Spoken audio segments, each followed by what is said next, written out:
When you say it like that, it I sounds know, hurtful. I What's to summarize your abject failure? Yeah.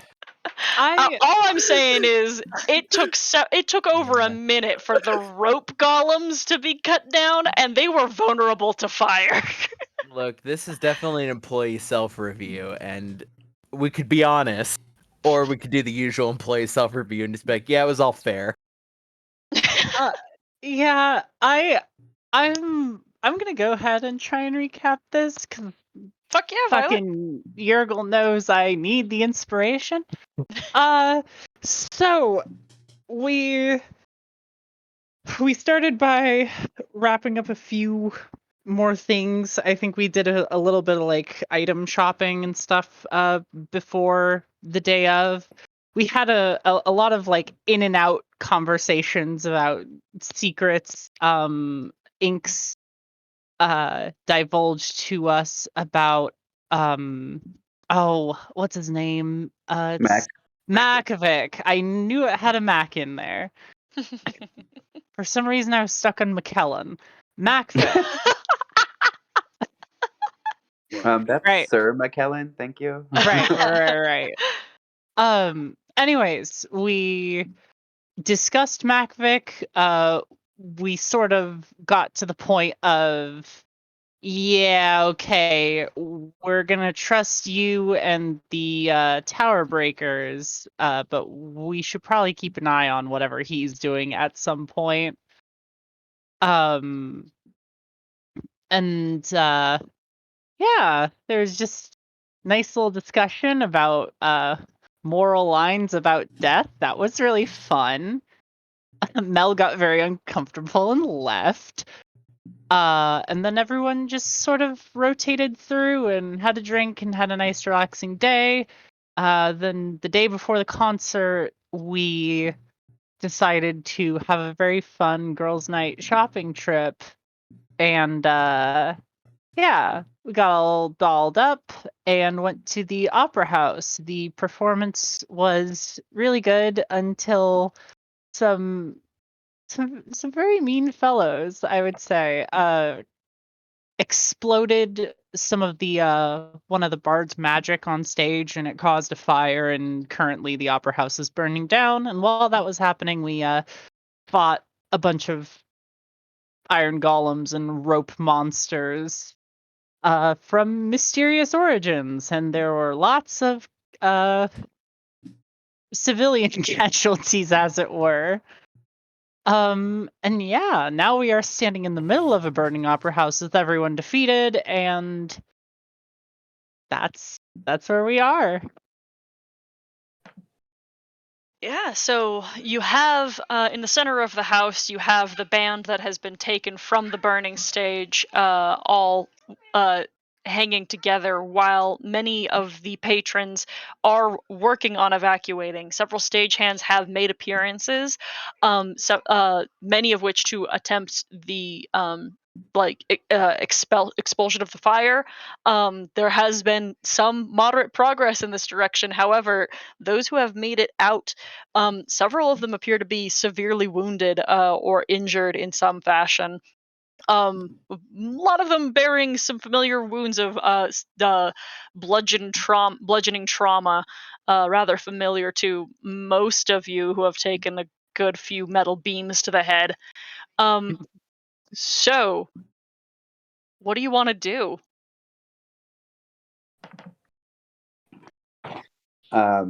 Inks is somewhat practiced in medicine, so can I go around supplying aid as fast as I can? While the building's still on fire?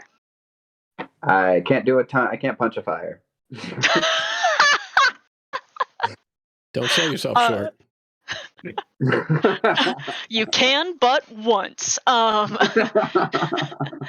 Yeah, with 4 HP, I can punch it once. Twice with 2 hands. Why don't you give me a medicine check, and I will qualify some triage based on your check. Oh yeah, that's actually what I was about to suggest. So same page, Max. Same page. 24. Fucking shit. Okay. where the hell are you on this map? Oh, I found you. Yeah. Yeah, you do see a number of bodies that have been like picked up by these rope golems and then just hurled. And when they dropped and hit the seating below, many of them did not get out without at least broken limbs. Some of them are definitely bleeding out. That said, you can identify those who are certainly lost causes, and find one or two who you can at least start giving help to. You don't have like medical supplies though, I'm assuming. No, and I wouldn't have brought them Yeah. if I did. Yeah. I think, well, I'll put a couple of bodies like near you to qualify. Like there are some folks here who are receiving your aid. Yeah. Okay. There's a lot of improvised treatments Mhm. coming from my medical background. A lot of field medicine that you can do with very little that Inks would be attempting to apply at this point. Okay. And I think also with the 24, even though like this isn't a charisma based check, like you're doing well enough that you can get some people who have not been hurt to like you whistle them over to come and pick up some folks who need help and begin a proper evacuation, an assisted evacuation. Perfect. Okay. How bad has the flame spread? Let me check my DC counter. Oh, that's not good. So a lot of theatrical equipment is made in some fashion to be flame retardant. However, a lot of this place is still materials that are highly flammable. That said, most of the curtains have been eaten. There is a lot of surface area that is like scattered with this flame. It was spread by the growing like mist and smoke or whatever that was, and so like it is trying to grasp at fuel. It is not a wild blaze, but this is a spread thin flame. Right. Just like burning stuff and at like embers and stuff hopping from one thing to another. Yeah. How would Ray of Frost do against a fire? Let's see. I think if you were to commit time to this process, you could extinguish one of the 4 quadrants that I have determined using Ray of Frost. And I guess the second thing I would think of is how many bodies are in here and how long would it take for me to get all of them out? Of those 2 tasks, putting out the fire would be easier. Well, would the other one be possible if, or rather, because only one quadrant is good for me, one person who's casting a cantrip at fire. But there are also, by the name, 4 other quadrants that probably need to be dealt with, if not just like a second or third quadrant, because like it seems, at least by the map, to be like, and probably by where it started, contained to like the stage and the rafters and stuff, like Yes, in that the it front has not area. yet spread into the audience hall. However, this was not like this was a pretty significantly filled space, and people are still like attempting their own evacuations. Stop stealing my juice. Yeah. Then I'll go ahead and try to put out the fire, and if somebody from the party is nearby, I will go ahead and like ask them to like either help me put out the fire or to like get the bodies out while I slow it down. Why don't you give me an attack roll with Ray of Frost?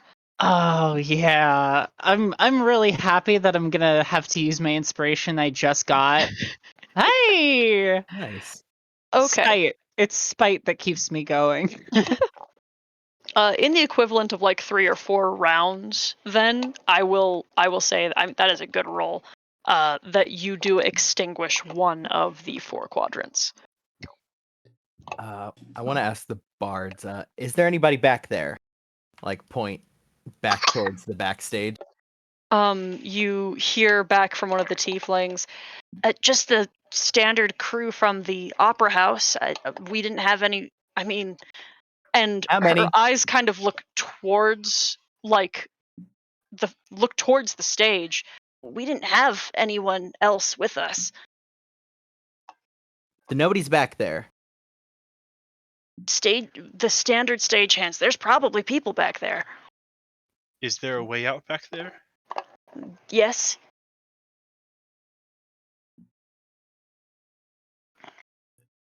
Would I know if there are like bags of sand perhaps back there used as counterweights for some of these curtains?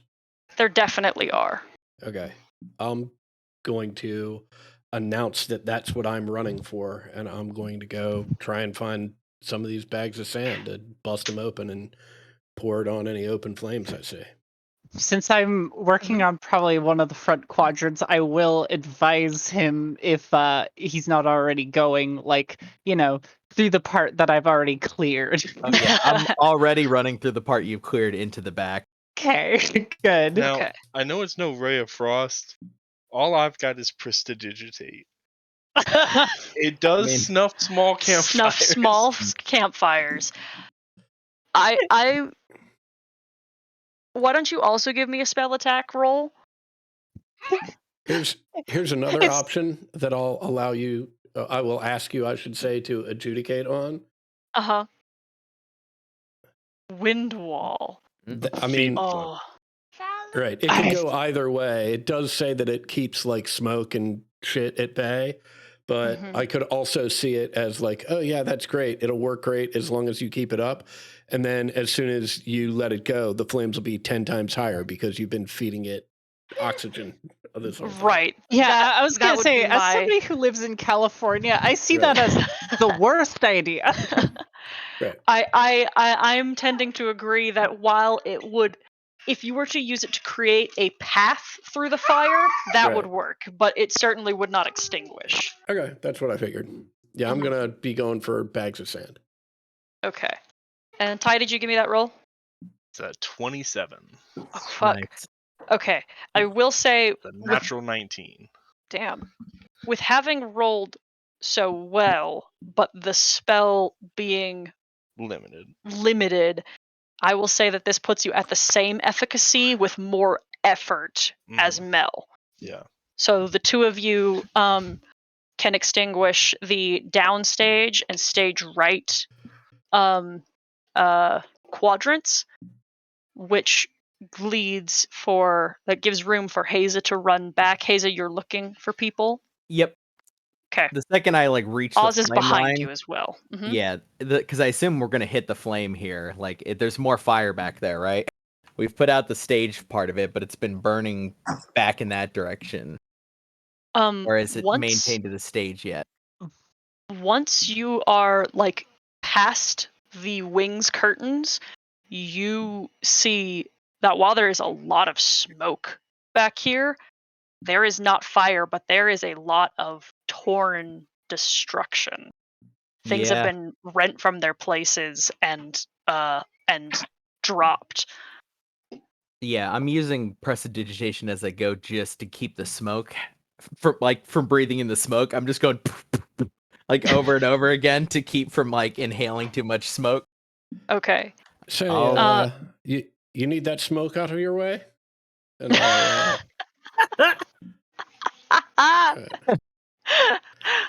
I'll strum smoke on the water on my lyre. The gust of wind pushes the smoke away from you and clears enough. Do either of you have dark vision? I got my helmet. I can slap on my head. Did you bring your helmet? I had it looped. I didn't bring my shield. Is the one thing I Okay. didn't bring, which did hurt last time. Okay. That Adam, Oz, you definitely catch sight of it first, but donning the helmet's going to be a bit of effort. You see a small group of what looks like some of the like gnomish tech hands who are trying to haul a large piece of equipment off and away from somebody. All right. First and foremost, I'll make sure to steer the wind wall around them so they don't take the bludgeoning damage from it. Sounds good. Yeah. That would be bad. And then, like, I don't understand what the fuck they're doing, but I'll rush back there and, well, actually, now that I think about it, I'll rush back there and be like, what the fuck are you doing? Yeah, I'm following Oz. I see Oz see something before I get the helmet on. Yes. And you can see that there's like one of these stagehands is pinned under something that has fallen, and the rest are trying to lift and haul and get him free. Alright, Is it well. just a piece of wood? It is some of the like like steel suspension pieces that like lights are hung from. Mm-hmm. I don't know how familiar you are with how Yeah. it. Okay. Yeah. I know some of us have a background. I don't know how many. The first thing I'll try is just immediately get in and try to lift. Get in here, Hazel. Give me a hand, and I'll give you bardic inspiration. Okay. And I'll assist with trying to lift this thing. Can I use athletics? This is athletics. Okay. So, wait, Oz, you have jack of all proficient. trades. I have jack of all trades, but I'm not. Okay, so you can help with all skills. Okay, awesome. Mhm. There you go. Ooh. And what's the bardic inspiration? It's a D6. Yep, going all in. Just Fuck yeah. fucking deadlift. Yeah. You drop and lower, put your hands under this metal and groan as you haul. You can feel like the weight of it stretching back further out of your line of sight. And every little hand from the other technicians just grab at their friend and pull him free before you drop it.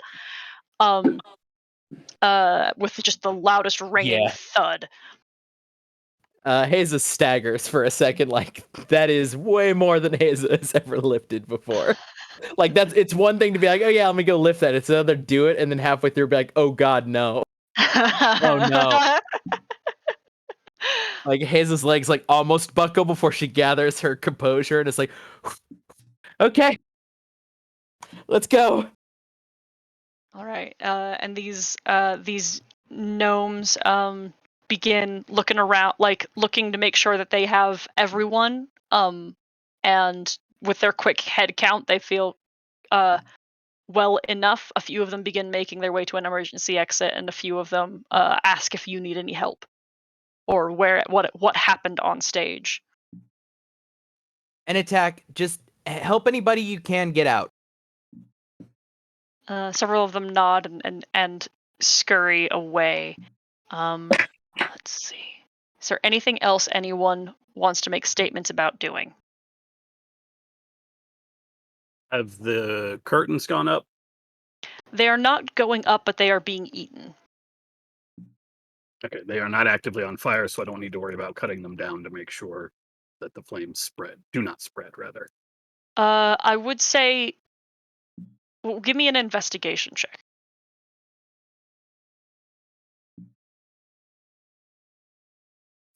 Okay. You guys are rolling pretty hot. The fire is on the curtains. These curtains appear to be incredibly dense and are hard for the fire to eat. It would not be a bad idea, if that is your inclination, to cut them down to do so. Okay, yeah, I will cut them down and use them to smother anything. Well, try to, with my 2-foot self, try to use them to smother any parts of the actual stage that are still on fire. Okay. And Oz, with your original inclination to do sandbags, I think like you have the opportunity to see what's happening and aid. Yeah, sure. I'll help out. Yeah. Prestidigitation. Okay. Can't do it as good as Hyacinth can. I can assist though. as close as you all can get with the two people who have, three people who are actively using magic to extinguish fire. The couple of you have matter enough to begin smothering the fire the best that you can, and with the aid of the actual stagehands who are now freed and are not going to die or become fatally wounded. Within a few minutes, there is enough damage control that when like professional extinguishers arrive, this is no further harm comes to any member of the audience. Congratulations! You guys actually did so well on the dice rolls. I'm glad that no one else had to die. Yeah, that feels good. It's the best we could do after last week. I mean, Yeah. It occurs to me, I saved the shit out of this person right here, the one who was standing behind me over there by the golem. Yeah, There was one person left who absolutely. was just right behind me the entire time. yeah. I forgot about them. Yeah. I'll try and get all the bodies out Okay. if I can. The professionals, the actual firefighters, are incredibly good at doing this part of the job, and they mostly take it out of your hands, and ask that all of you like evacuate for your own safety as well. You see a good number of what are mages, just geysering water, druids who can force the flames out, like specialty magic designed for and prepped for this exact occurrence. This place is in no way in danger of burning down, but this freak accident did do some harm.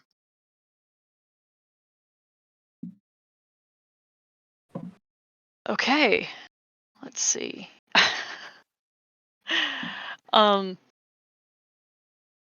When you are all, what the hell was that noise? When you all exit to the lobby, you have many people who are like grabbing you and like thanking you on your way out. Many people who just didn't really even notice in their own panic that like you had anything to do with anything. Um, but the um, the band members, Grifter's Bone, do like seek you out.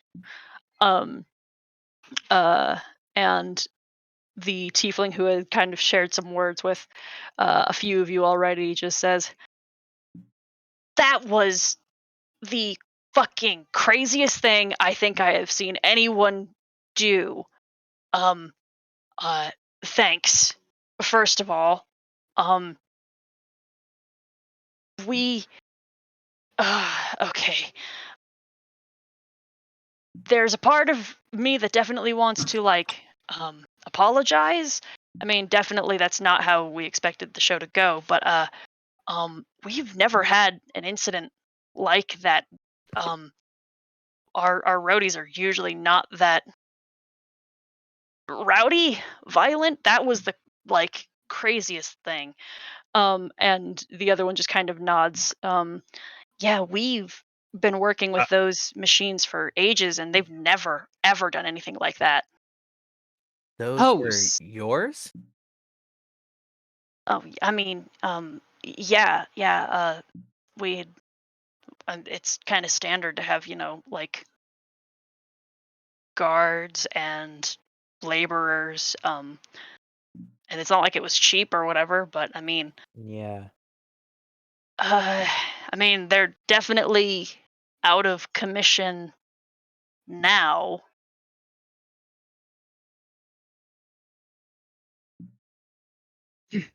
I'm Static, by the way. This is my sister Silence. The other tiefling raises her hand.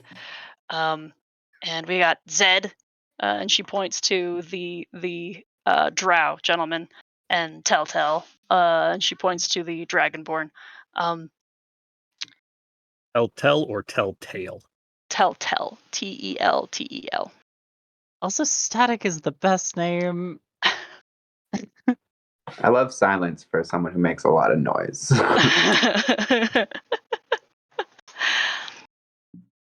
I mean, out of curiosity, I'm sorry to interrupt one more time. Is it Static or Silence that is the? I made notes on who's playing what. Sorry. Static was playing the 6th string. Okay. Yes.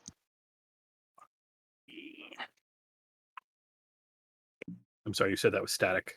My brain is shot. Static. Okay.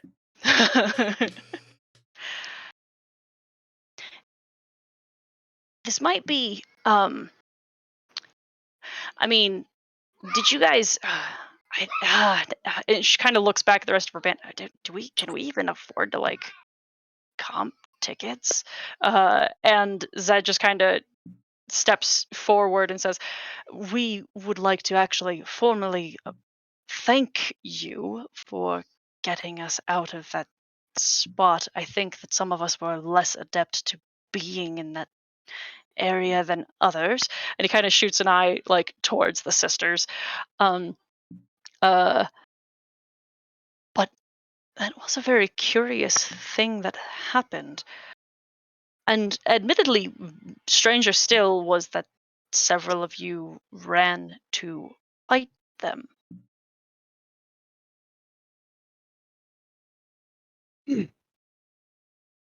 I mean, we were able, so might as well.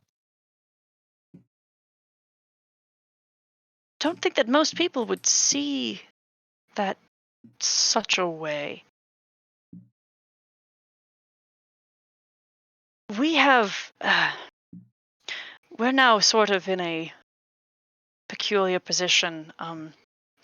We find ourselves without our tech and all of our equipment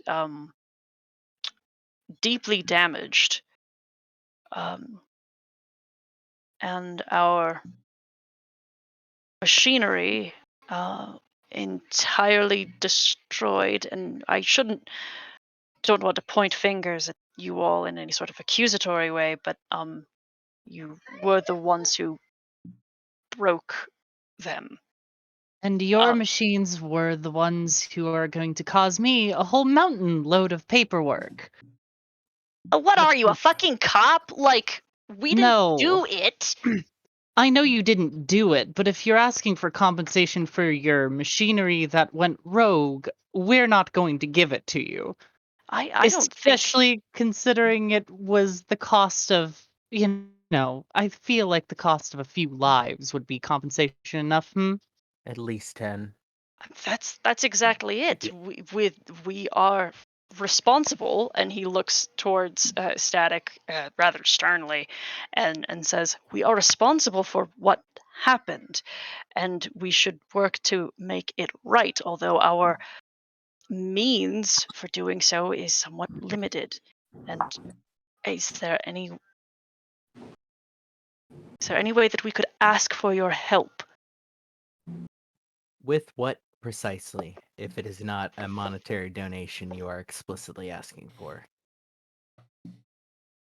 Well, at very least, we should take what we have left of each construct and bring it into be serviced, figure out what happened, right? And he looks at the others who kind of nod. And perhaps there's something we can do for the city after we've figured out what's gone wrong. So you want help moving them and somebody to presumably vouch for your character.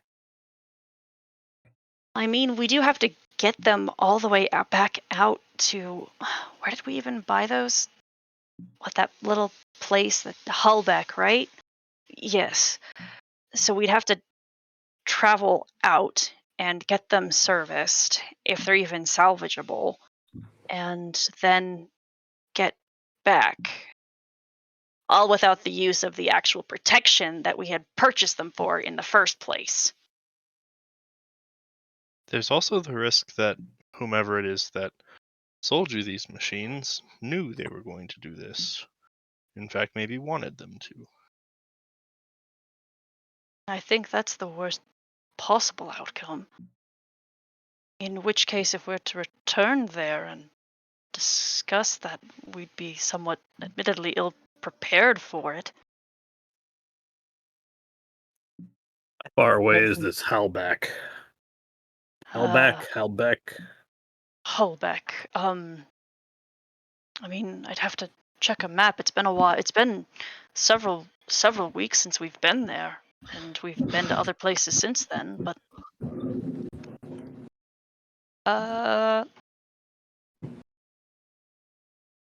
those who feel like they are capable of doing so, based on backgrounds and whatnot, can make me a survival check. Or figuring out where this place is. Mm-hmm. Although I am trained, I feel like my recent statement of wherever this place is sort of All right. Hulbeck for Haza. You're the only one. Is 120 miles out, which is about let's see.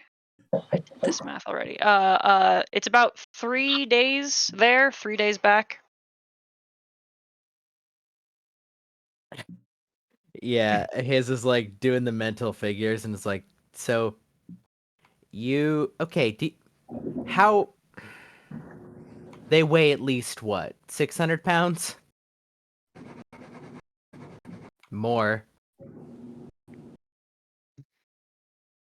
The Dragonborn begins making some gestures with his hands. I don't think any of you guys know thieves can't, though, right? Don't think so. Well, Inks? No. Feels like it'd be you, yeah. I don't know. I have my language in common. The others of his band, though, are like watching him sign briefly before Zed says, "We could afford to pay you, and we could even afford carriages. It's just traveling by ourselves and even hauling the equipment is going to be more than we could probably do. I mean, you fought them yourselves. You're a better suited band than just any movers we could probably hire here." If you're asking for a guard for 3 days travel, yes. If you're asking us to carry those things and make it there in 3 days, no, that's not going to happen. If your carriages can accommodate those two things, then maybe. Might I make a suggestion? Let's focus on getting those things out of the formerly burning building and to some place of storage immediately, so that we might be able to regroup and consider this more fully. I don't see any reason why we need to make a decision, yay or nay, right at this moment. That's fine. Just as long as this isn't going to reflect in any way that's going to prevent us from traveling out of here to take care of this and work on fixing what we've done. Where are you staying currently? We have a room at the Jacks. Of course you do. I immediately That's supposed to mean. I immediately make like the double-handed C gesture at them. Look at my party. Gesture at them. Okay. How are we gonna get looking at the group? How are we gonna get him out? Probably wait until the fire brigade's all done and then ask politely. Okay, but the things they were carrying, I think, weigh more than I can carry. Oh, then I don't have any help for you. Yeah. Oh, all of that stuff. I mean, you should be good to leave anything they were holding behind. We didn't arm them. Yeah, They- but they're still like. Can we take them into pieces? It's like I don't know. Like, can you take them into pieces? And just looking at mean- everyone else, and everyone else kind of gives a like, I'm not an artificer. Look. I don't know. I cut them a couple times, so with enough motivation, I guess. Not an artificer, but I can take a look. I've put a few things together in my time.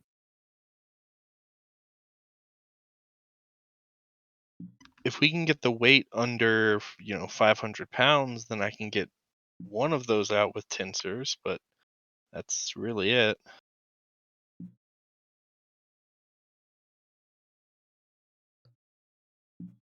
Well, why don't you all secure some of the carriages that you were speaking of? And at the very least, we can, once we get these things out of the building, we can get them on the carriages to take them. Sounds like tensors might work if we can do a little disassembly. Otherwise, just some good old-fashioned sweat equity and teamwork. Sure, we can get these things out of here.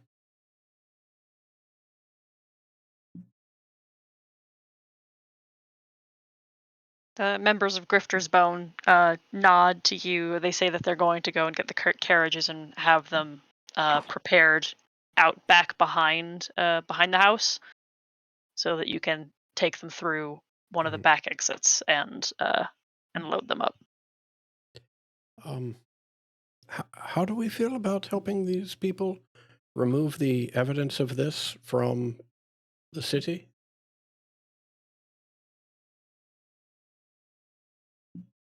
Well, when you put it like that, not great. Is there another way to put it? I mean, they could just be innocent. And look, I am more suspicious that our Dragonborn friend knew what was going on and probably gave us this job because he had some sort of tip that the Opera House is going to be attacked tonight. I don't think it was these people, but I think he knows who it might have been, or at least has some, information on it. Well, I mean, that's... I'm not sure how you know that, but it's certainly worth asking him. Seems a reasonable assumption to make. But we know based on our conversation that these things that attacked us and killed several civilians were the property of Grinder's Bone. We also know that Grinder's Bone is making no effort to participate in any investigation. To the contrary, they're looking at splitting town. Well, for those of you that aren't fan, it's Grifters, but I remember when they had the old lead singer, so they'll always be Grinder's Bone to me. To your point, if they are culpable in Right, to some my way, point, the old lead singer was Yeah. better. Thank you. yeah. I don't. So either they are innocent and they need help to determine that this will not happen again to some other construct somewhere, which would be a public good, I guess, as an understatement. Looking around at the fucked up hall we're standing in. If they are culpable, though, and they're trying to hide evidence, then, well, that would be the other way of handling it, wouldn't it? Are we thinking that they sabotage their own show or something? Like, I personally think they're what's- just innocent, but also floundering for an explanation and maybe still slightly culpable. Well, I mean, to be honest with you, I agree with both of you. I think the most likely explanation is that they're innocent, right? But on the off chance that they're not, and we're the ones pulling these things out of the building and putting them in carriages to get them out of town, we're now part of the problem. I think it is probably a good idea to involve the city as a matter of course. I don't think we get a choice in that. I imagine the city Yeah. guard is on their way. Like, this Yeah, I place don't was think we're on gonna. fire and people died. I know we were talking about getting these things out of here, but it feels like it's going to take multiple hours. And Right. Well, maybe the way to go about it is to inform the authorities as to what the plan is, and if they give us their approval, then not only are we in the clear, for we've gotten permission, but we can probably get their assistance on moving these creatures out of the building.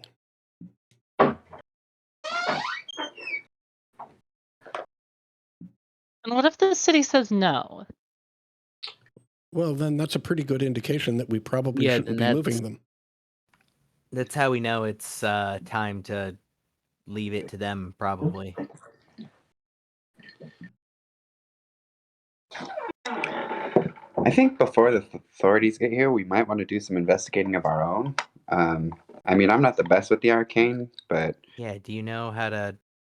Well, I'm saying maybe there's some sort of sigil or something on there that isn't a part of what originally animated them. Maybe something created by someone else that we could look at on the things that could have potentially caused them to act out in such a way. Maybe they were being controlled by some sort of puppet master elsewhere. I can take a look and see if I can find anything. I'll cast Detect Magic and look at the golems, and then also do some Arcana checks on anything I might find. Okay, so you're going back into the hall to do so. Yeah. I'm going to join Hyacinth, and I will look. I was going to say over Hyacinth's shoulder, but Hyacinth's probably taller than I am. So look under Hyacinth's armpit and give them a bardic inspiration and assist with the Arcana check. Okay. Let's see. So Hyacinth, you're casting Detect Magic first. Yes. The first notes of like this body itself is magic. I think it counts as conjuring. Hold on.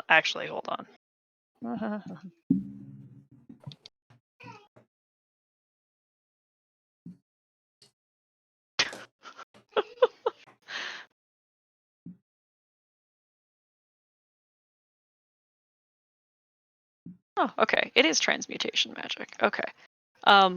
The object itself, in each of its pieces, is transmutive. In its core, like under that first layer, is a different something or other. And I will require the Arcana check now. Okay. And then that's a D8. D6. No, D6 still. All right, so 29. Okay. And underneath it, there is the aura of... It is another layer of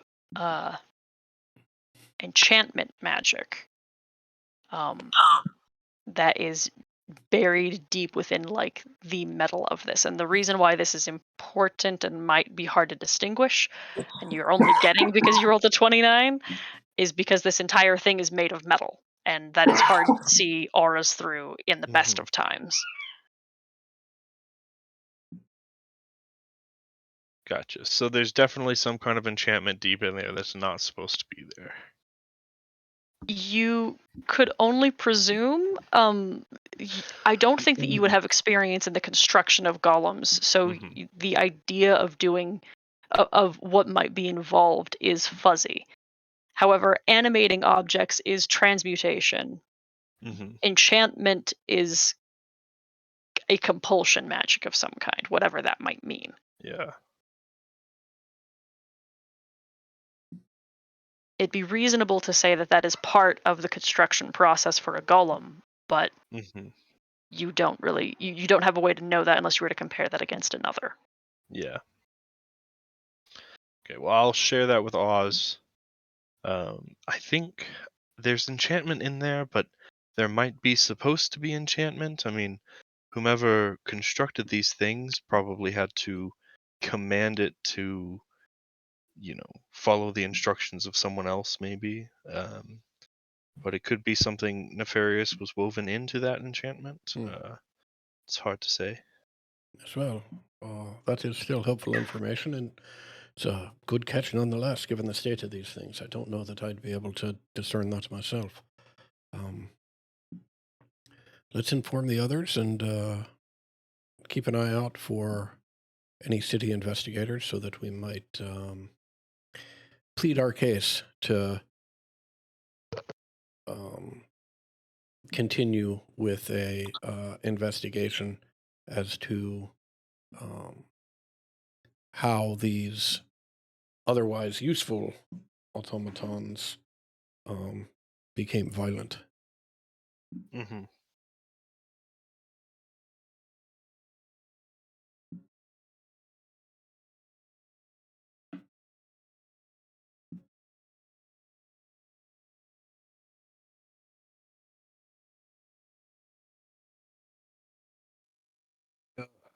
Yeah. His like, sorry, smoke got to my brain. It's 6 days one way. So yeah. It's a long trip.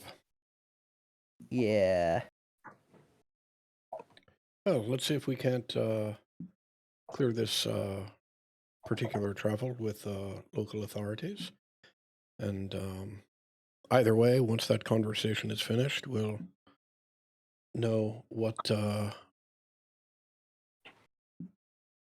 we can offer to Static and Silence in the crew. And then, Mel, I think you had a good idea. A conversation with Luxius is definitely due. Yeah.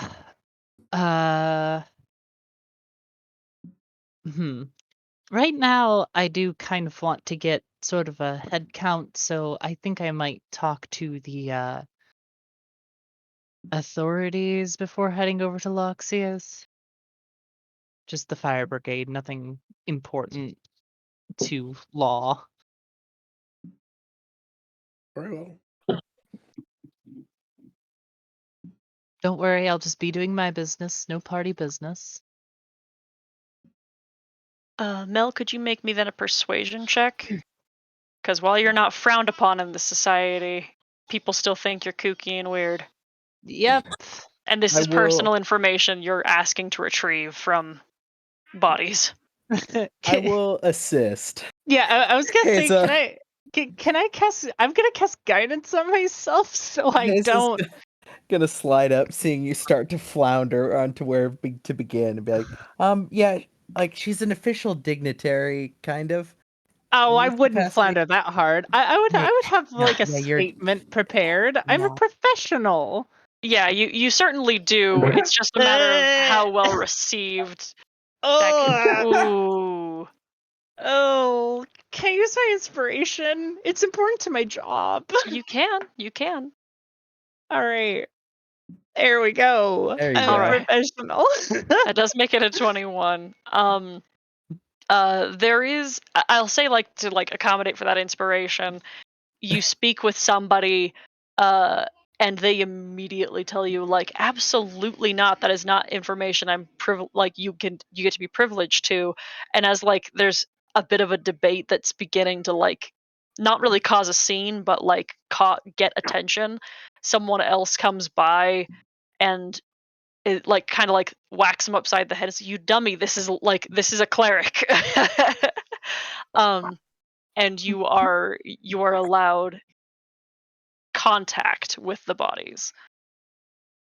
Good. Great. You are actually asked if you would do any healing, though, for any who are still living. See, my Violet says, yeah, of course. Mel wants to know if, like, A, how critical, and B, should they be alive? There are still people who are like just injured from their falls, and just the bustle confusion anyway. If you'd like, you can spend some spell slots and do some healing for the people who are not at risk, but they give you give you access to the corpses if you'd like them. Okay, yeah. I will do some healing, I guess. Okay. I'll get an angry letter later. Okay.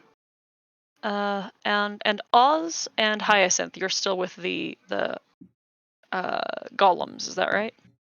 I think we went back out to rejoin the party. Okay. And where does that leave Inks and Toric? I was thinking she was still part of like working with the authorities to help triage, but if not, then she would have just rejoined the party.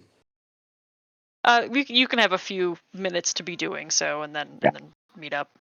Yeah, but overhearing like the healing thing, she would not be healing. Okay. And Toric, anything? Is the fire out? Yes. Okay. I guess I don't have any spell slots for detect magic or anything, but Toric would, I guess, go backstage to where a lot of these things should have been and just see if there's anything that stands out as unusual. Like, try to find anybody that was back there before to talk to as well. Sure. Make me an investigation check.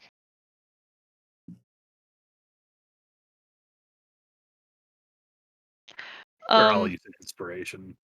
Okay. Wow. You do have a couple of the like deep gnomes who were the stagehands that were trapped in the back, who are also kind of whispering to each other and making sure they are all right. And when you approach, they kind of hush and turn towards you. Can we help you? Yeah, I'm just trying to figure out what happened. Was out in the audience, fought the golems and stuff. Anybody like see what happened? Why they went homicidal? It was so weird. I mean, Grifter's Bone's not the only band that we've worked with that have used machines like this to get stuff around.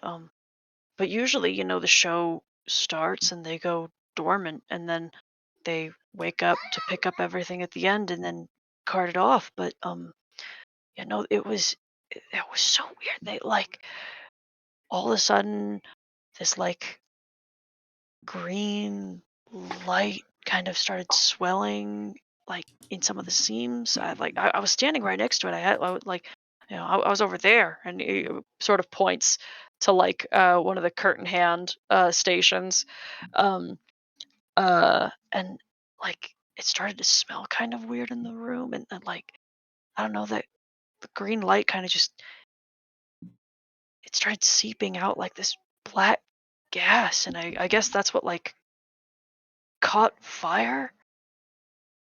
I mean it seemed, I mean I don't know that I saw it right, but it looked like it like caused the fire. Smelled weird. How like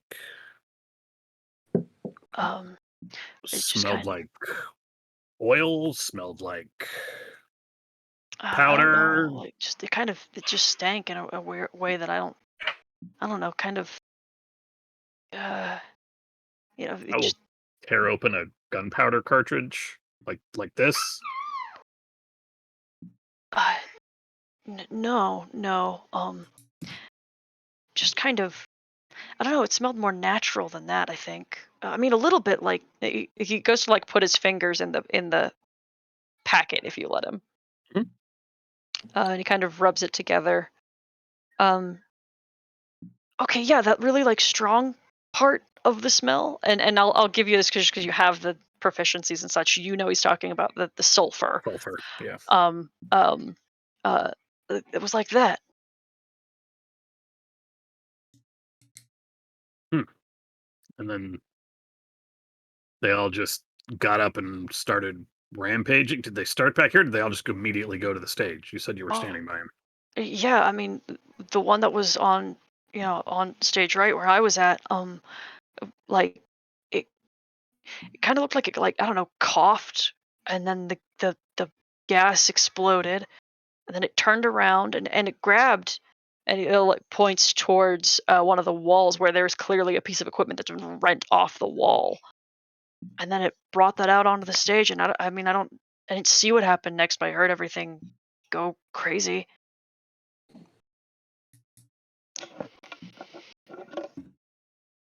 And none of them came back here once that all started, right? Right. I Okay. mean the rope constructs, those are kind of special. I mean we don't use them always, but I mean they usually hang up in the rafters. I only saw them drop down once they were like following the steel golems. All right.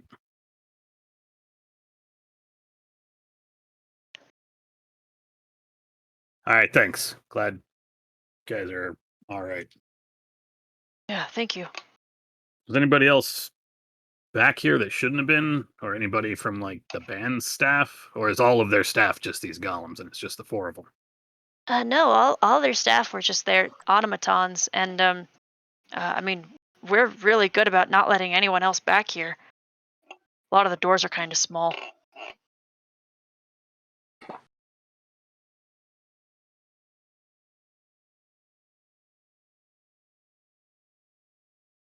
All right. Appreciate the answers.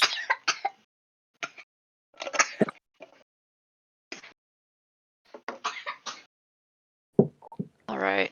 Oz, you're just meeting up with everyone else, or are you doing anything else? Nope, I'm just keeping an eye out for any city investigators that may show up. They're the next crew that I'm looking to talk to.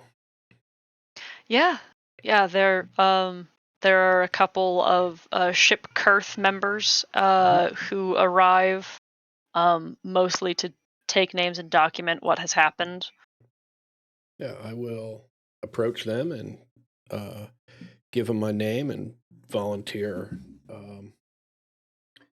the story, at least that which I had witnessed. Let them know that me and the rest of the party that we actively engaged the golems when they came out to fight. Sorry that we weren't more effective at preserving civilian life, but they were quite efficient in combat. The drow woman you're speaking with, who's got her hair tied up and is taking some pretty detailed notes, just says, "Well, if it hadn't been for you, then perhaps others would have also been taken down as well. So noble and stupid. I say that with the utmost care and understanding that hopefully this should never have to happen again. And has there been any indication as to why these creatures came into the audience?" There has not, and I certainly agree with you that trying to prevent this from happening in the future is of the utmost importance. To that end, as I mentioned, we did rescue, in addition to many of these civilians, we did also rescue the performers here at Grifter's Bone, and they informed us that all of these golems were in their employ and, in fact, had functioned perfectly for them at many other concerts in many other locations. And they were inquiring about taking these particular golems back to the manufacturer and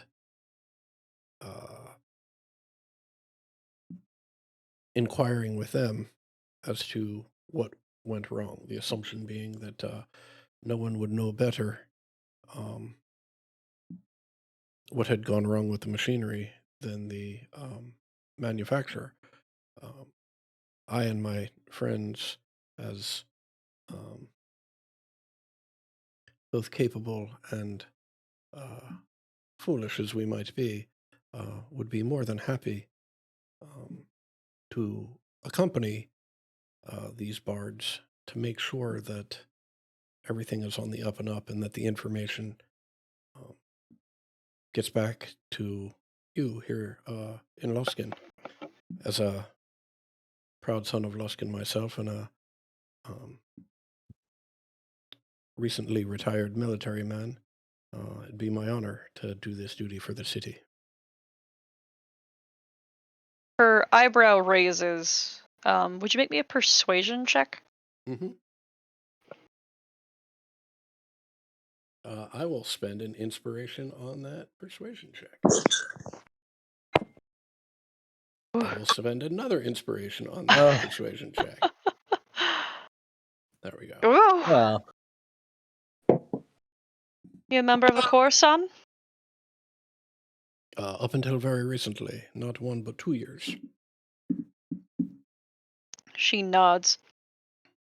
And do you have an officer who might vouch for you? Certainly. I would be more than happy to put you in touch with Lore, still an old salt in the military. He was my most recent commander. Mm-hmm. She takes a couple more notes. And have I gotten your name yet? Oh, if you haven't, I apologize. Oscaron von Drar.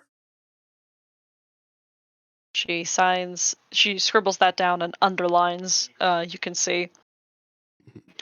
And says, "I'll inquire, and I'll also inquire with the performers as well, if it is indeed appropriate that they should go and get this matter resolved with the manufacturers, and then return to pay whatever dues they might owe, both to the city and to those who have been lost." Yes, absolutely. In the meantime, will you be securing the golems? We should investigate. We should take at least some time to inspect them. However, if it would be necessary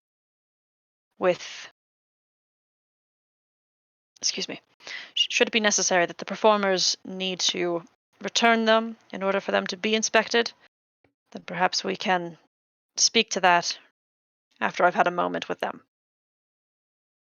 Oh, absolutely. Sounds like an excellent plan. I will get out of your way while you conduct your investigation. Thank you, Mr. Von Drar. That's all I got. She heads off. The rest of you regroup in the lobby, is that correct? All right. And anything you'd like to share and talk about at this point? I will inform everybody of the conversation I just had. Did I get the inspector's name? Her name is Renwood. Renwood. Torek will pass on just the accounts from the stagehands. Yeah, and Hyacinth will speak to what they found investigating the magic on the body. Just the enchantment, but not knowing if that's a bad thing or not. I was really hoping that was a good lead. Well, we do know some powerful magic users. Maybe we can ask them if they've ever created golems, or if they know what's involved in creating a golem, to see if that's normal or not.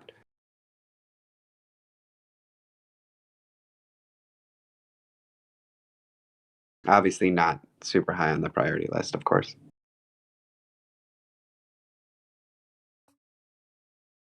Well, I think it's an excellent idea, and does seem we have a little time while the Ship's Girth investigators do their business. Were we expecting to meet Grifter's Bone back here?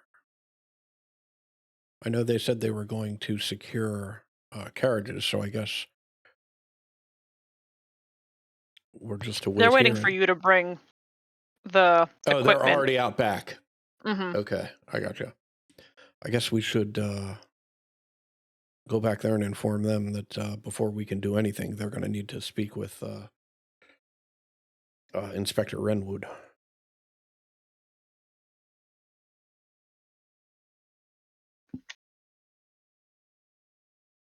All right. Yeah, I will head out and around and inform them that our only shot at getting these golems out of here is for them to be as cooperative with Inspector Renwood as possible. And I will lead them in through the back to make an introduction, and then hopefully to hang out and listen to whatever they talk about. Okay.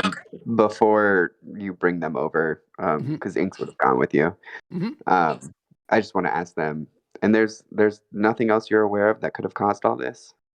Nothing you haven't told us yet? I mean, if we knew what happened, I don't think we would be here still in any way. Yeah, I just want to see if they're lying. I mean, insight is not a lie detector, but True. yeah.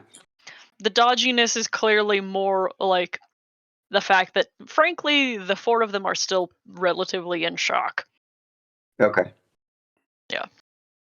That's what I wanted. You bring them inside to like some of the smoldered remains of the opera house, and Renwood is already like on her way to find them. When she speaks with them, she discusses like the offer presented that with your incredible charisma check, to have someone who is under like de facto not employ per se, but responsibility of the Luxron Corps to supervise the travel. And at first there is sincere trepidation, just like these four young people who have very little understanding of what is like fully happening, as they're just being told by this older woman what they need to do in order to not be in trouble. And there's a lot of confusion in this conversation that does resolve in like her punctuating with, you can take you can take this machinery, one of these pieces, back to the manufacturer. She is going to maintain hold of the other one so that she can conduct her own investigation. And inspection of the remaining or remains of the rope golems will also be necessary. But as long as like Oz specifically will be there, she feels comfortable letting them go. provided they return.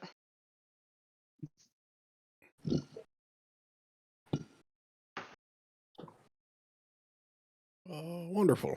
Then it sounds like we've got a plan. Let's get the rest of the crew together so we can figure out how to get one of these things out of here. And I will lead the crew up through the aisles, collecting any party members I see along the way until I get to the lobby where I assume everybody else is hanging out. Mm-hmm. And just inform them exactly what I've just been told, that we have permission to take one of these golems to Hullbeck to get it inspected under the condition that once that is completed, we return with the members of Grifter's Bone so that we can compare notes with Shipscarth here, and that the members of Grifter's Bone can make restitution.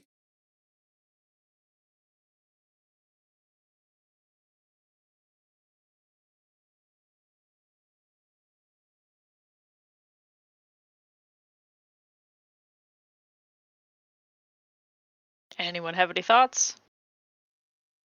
If at any point they try to run, does that mean it's our responsibility to bring them back?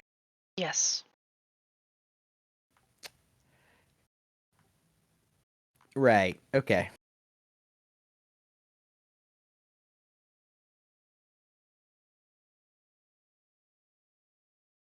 You're not going to try and run on us, are you?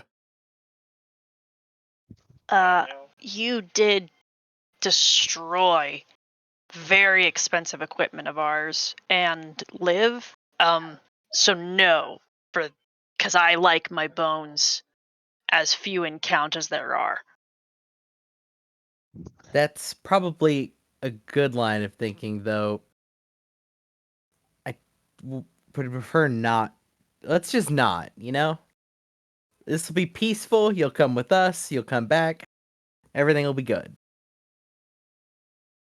Of course, that's fine. We all want the same thing here, to figure out what happened.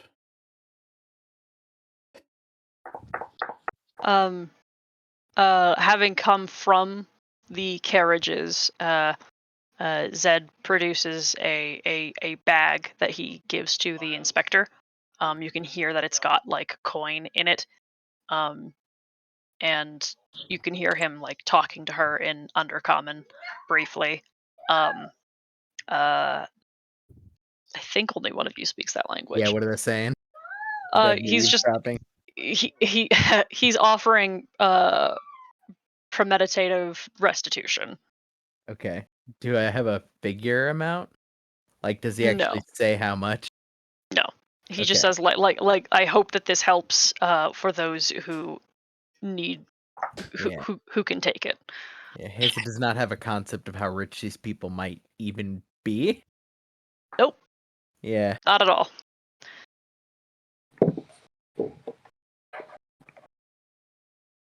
All right, you gonna try to haul one of these golems?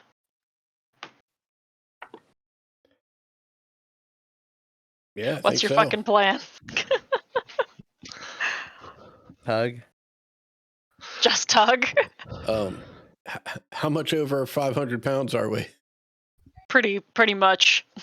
Oh boy. Well, first things first, we're wrapping one of these in some of the curtain, because you can drag things better than you can fucking like scrape them across the floor or pick them up. And we're certainly not fucking picking this thing up.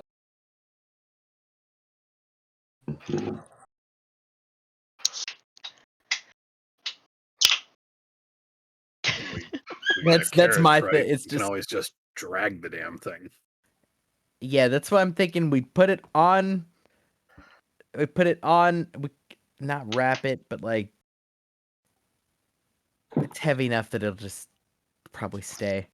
And then we drag it. I mean, I could go get my tinker's tools, see if I can take some limbs off. That would help. I could also just get like a saw. I think I could probably cut one of the arms off. Maybe.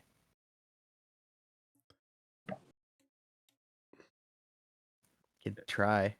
This is a big city. There's got to be somebody who can take one of these things apart. Well, I don't know that that's absolutely necessary. Look, and I'll just turn to the auditorium, whoever's milling around, and announce, yes, we could use a hand getting this thing out the back. Anybody feeling up to it? Come on over, grab a corner of this curtain, and we'll start dragging it out back. I think I'm going to require a persuasion check. Okay. Jesus Damn. Christ. I had a response all wound up for if that went poorly. Was A few people. Was it a 2-word response? Just somebody going, no. It was just the appropriate reaction to somebody asking, "Hey, this thing just went on a bloodthirsty like murder spree. You want to come touch it?" Like, but enough people confused as they might be, but a few of the people still, like the fire brigaders, do come over and help carry this very heavy whole piece of machinery out back to what you can see, Haza, as an indicator of wealth, which is a horseless carriage that has broad doors that open fully so that large pieces of equipment and materials can be loaded in, as well as a seat that is designed to like accommodate creatures of the breadth of these golems. This isn't necessarily like this incredibly ornate or like fanciful piece of tech, but this is clearly a custom made artifact Yeah. for this group, and they've had fun painting it as well, it would appear. And when the thing goes in, it doesn't like collapse to the ground, right? Like they built it to be able to hold however the fuck heavy this thing is. Yeah. That's fucking. Yeah, he's just like kneeling down to the side and like looking at like the shocks, basically like, whoa. Haza. Huh? You see this right here? Yeah. This part on the side? That's that's where they painted over grinders when they got the new ones. Oh, I think if you squint, you can kind of see it. I know. It's Yeah. sad. I mean, they're good, but I mean, they had to like. Yeah, I think I could see it. The old one was like, it looked like it was like scratched in there. Maybe. yeah, they had a bit more of an edge back in that day. But although, who knows? Who knows what their reputation will be after slaughtering tens of people in their audience? Yeah, fucking horrible, I imagine. I haven't like broached it with them yet, but you're gonna need a real good, I guess, public relations firm. Perhaps, but then again, the hardcore fan does like hardcore. So I who mean, knows? they were pretty good before all the, like I was in it. Well, we should probably figure out when we all want to take off out of town. Which I guess for us depends a lot on what we need to get done before we leave town. Yeah, we're gonna have to check in with our employer. You go to close the carriage door, and standing just as if he had been there the whole time, behind the door as it shuts is the Dragonborn Telltale, who's leaning against the carriage, having like just he's looking at you. He makes some gestures with his hands that's clearly signals of some kind. He's not like giving you the finger, but he's saying something to you before he just walks away. I don't know what he said, but the tone was clear and probably fair.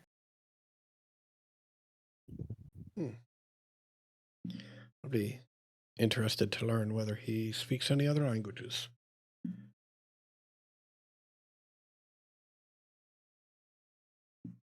All right, you've loaded up the cargo and meeting up with everyone else to discuss what and where.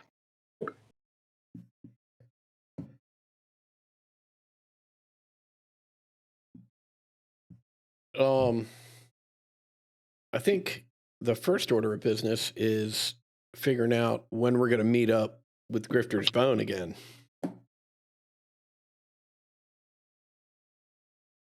Like tomorrow at noonish? What time is it now? It's late. Yeah, look It's at the dark. moon. Like, yeah. I feel like we were fighting for like 4 hours, but I don't think it was 4 hours. Well, let's get some rest and then check in with Loxius. I don't think that we have ample reason to suspect he knew what was going to happen. Though I am curious to hear what he might say. Mel just kind of like looks at Hyacinth like, really? If he could see this coming, I would be surprised. And if he knew this was going to happen and didn't warn us, then I don't think I'll work with him again. That seems, huh? I just find it unlikely, if he sent us there to stop something bad from happening, that he wouldn't tell us something bad was going to happen. You know, like bring Because the it was a shield, maybe. test for the big job that he has that he's been vetting people for, remember? How well can we And if fight that's the without case, shields? then 6 lives are on him. Yeah. It is almost impossible for me to see a world where he didn't have a tip that this might happen. Well, we'll need to speak to him to be sure. So we do that in the morning and head out of town midday. Yeah. I think I'm going to want to see your armor friend Heza before we head out of town.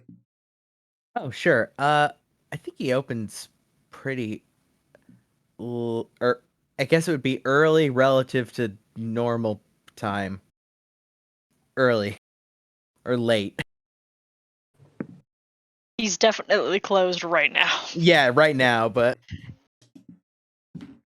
Well, if you think it'll be open early tomorrow, maybe we'll go before we all go to meet Loxius.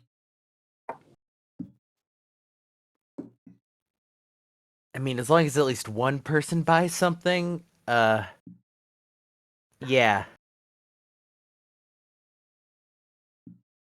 Why are so many of your friendships transactional? It's a little weird. Because I don't have any money. Didn't we just get a lot of money? Right. Yeah, I think she means in the past. Yeah, living without money, it turns out, is really difficult. Because everything costs it. Yeah. City, sure. Ow.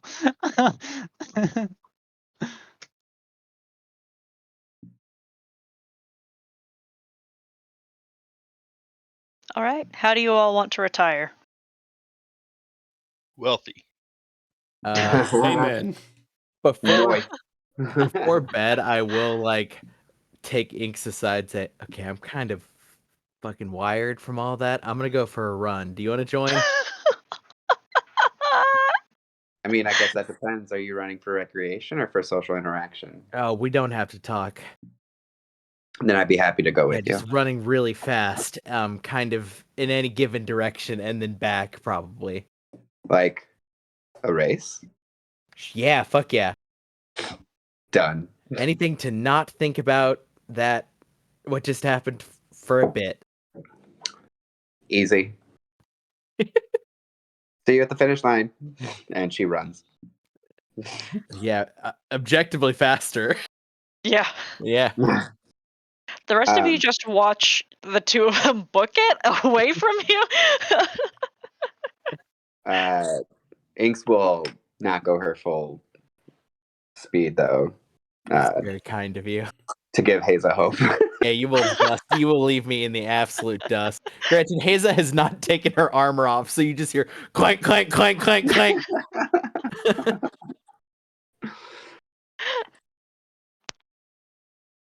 Okay.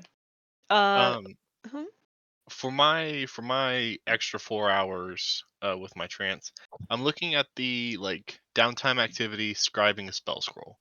And it says for a first level spell scroll, it takes like 1 work day. Would I be able to get like halfway done scribing a spell scroll?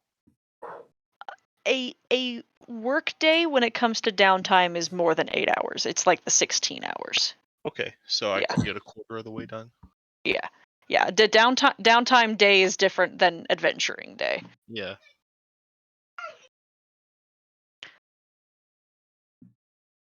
Okay. Hey, bud. Anyone else remarking on things that they're doing or where they're going for bed?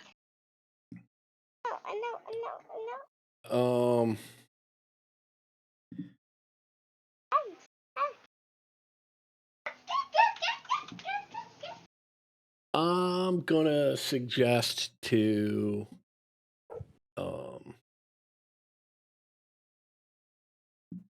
Torek and Mel, given they've got experience there, maybe you want to spend the night at One-Eyed Jack's this evening. I was thinking the same. I Yeah. was also thinking the same thing. Oh, well, I'm glad we're all on the same page then. I'm sorry I mentioned anything. It looks like you had it No, covered. no. Great Good minds that- think alike. Yeah. Good someone knows where we're going, too. Wonderful. I will wait for those 2 idiots back at the corner. I'm going to go into that armor shop tomorrow. Try to join you. Ah, very well. I'll at the very least, I'll make sure to run over if it's if you're not here when we go to leave, I'll make sure to run over and see if you're up.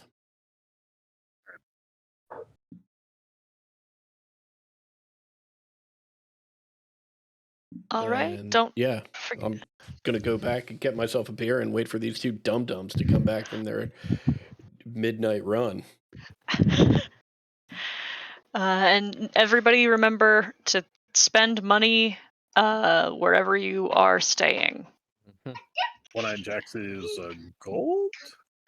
2 gold? I don't remember what it was. 3. It's 3 gold for the like the double room.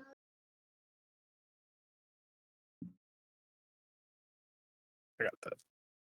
All right. And is buddy stop. is Oz waiting to speak with Inks and Haza? No, I'm just waiting for them to return, and as soon as they come in, I'm gonna head up. Okay. Great. So the next morning, Oz and Haza want to take Torek to the cranny. Is that right? The granny.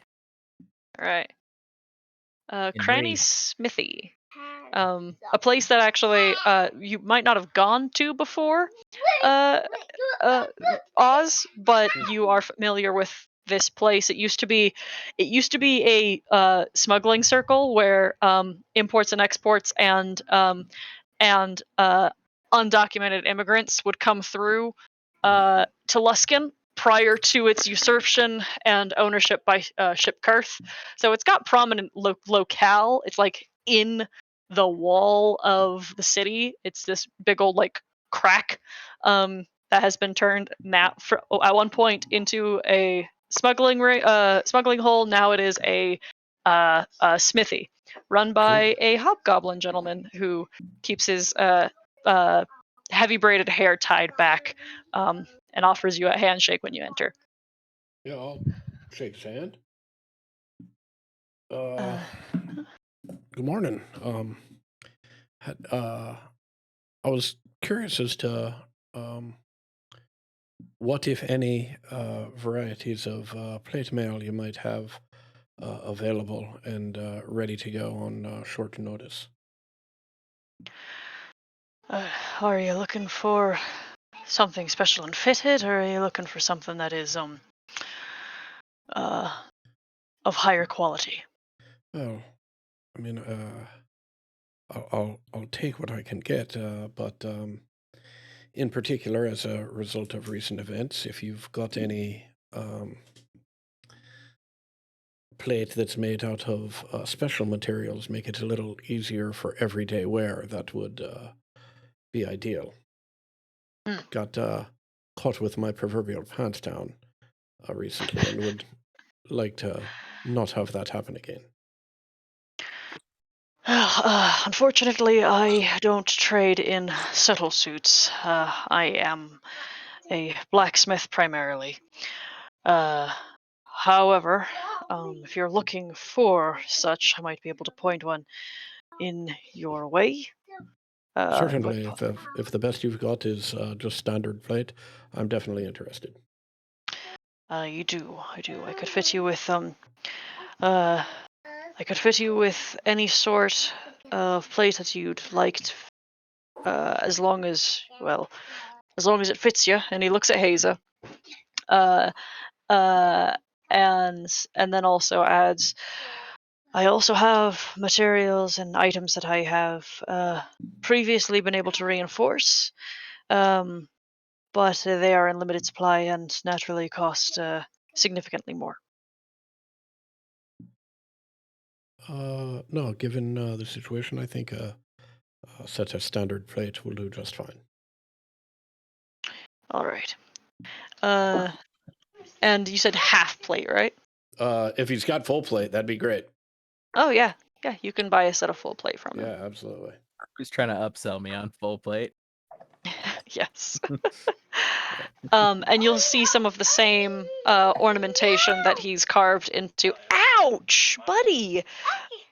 Into the piece that Haza wears into the full suit that he begins to outfit you with. Cool.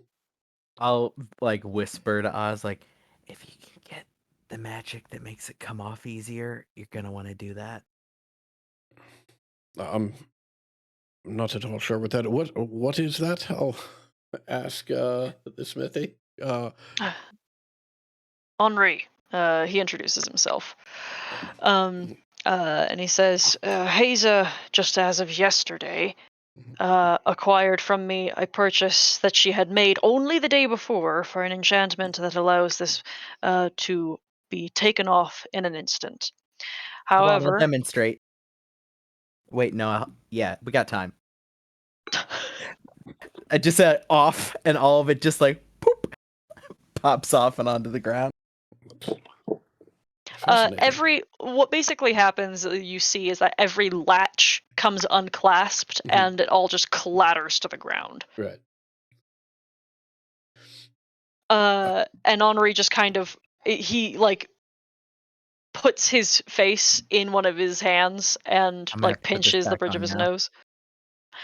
And he says, it's not exactly the easiest enchantment. I'm sort of limited in my resources for it, and it costs quite a lot.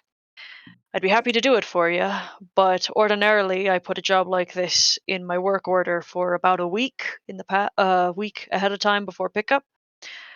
Haza was able to persuade me to get it overnighted, and seeing the right persuasion, I might be money.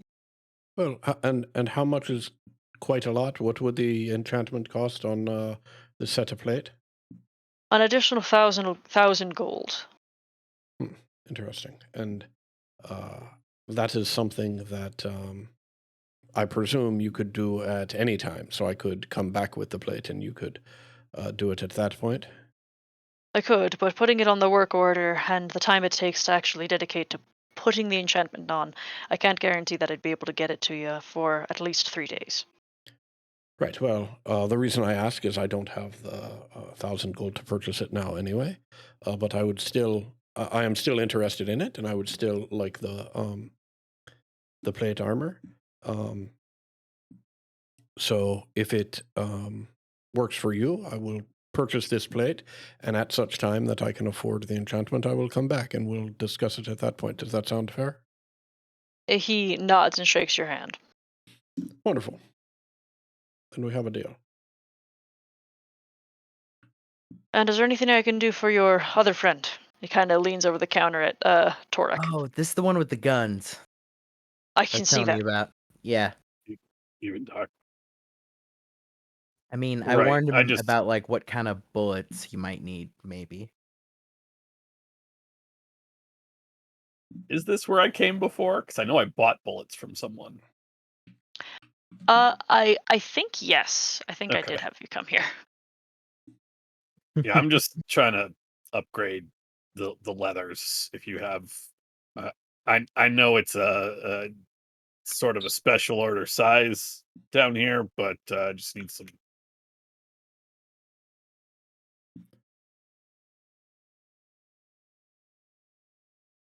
I just was looking to upgrade the durability a bit, you know. And what do you currently have? And he holds his hand out for you. Regular leathers. I'm just trying to upgrade to studded, that's all. Gotcha. He says, I've got some ready-made here, certainly. He looks you up and down. I could probably fit you with something that would fit a goblin. How's that sound? Yeah, it sounds about the right size. Yeah, he'll retrieve a set of studded leather armor for you.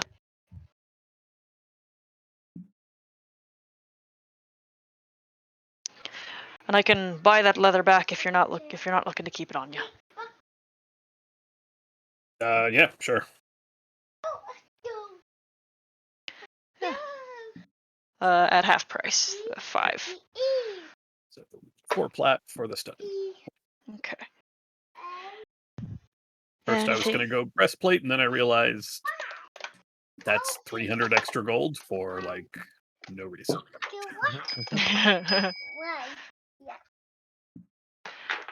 Anything else anyone needs? One last thing on the way back. I don't need to RP anything. What I'd like to do though is stop by the Tower Breakers headquarters just to dump my old chainmail there. For someone else to have. Well, I mean, I may need it again at some point, particularly when I get this thing enchanted. And this is the only place I can think to keep it because I can't go back to my house yet.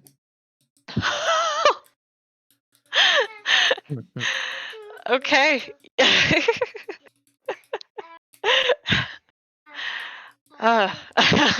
Grim. While he is running in, if Haza is still outside, Torek will just ask, "So why that?" And he kind of points vaguely at her face. What do you mean? I mean, you can look like anything. You can make yourself look like. I'm not even sure if that's your. Is that your actual? I don't know. I'm sorry if this is rude, but like. No, it's fine. It's the one I worked on. Huh. Why work on one? Why not just? I mean, I assume you have your little air quote with his fingers. I mean, I have your a face. Yeah, I don't know. This is the one.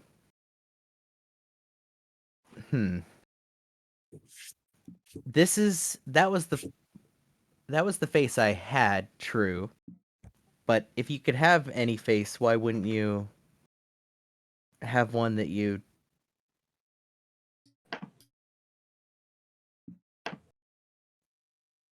I mean, does that make sense? I guess. I mean, I can't, but even if I could, like, this is my face, so. Yeah, but if you could change it to something else. Change this perfection. Yes. like very clear to keep her composure. I don't know. I guess because I'm not like required to have any one face. I didn't get that attached to it. So I was kind of free to just pick the things I liked. Guess that's fair. I don't know. My changes are a little different. They just sort of happen when they need to. I'm not really stuck on either one, so it just seemed weird. Like, not weird, but I was curious why, why not your face instead of I mean, your face. I guess some of it is that my, I guess you would like heavy air quotes, normal face is pretty distinctive.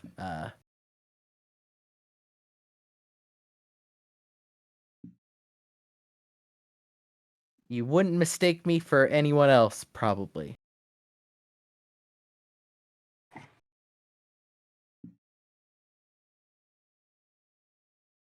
Okay, I mean, I was in a tribe of hundreds of kobolds that are not too dissimilar from this, and we can always tell each other apart. So maybe that's just like a cultural thing. You said you had human parents at some point, Yeah. so maybe that's like a. All right, I was just curious. That's all.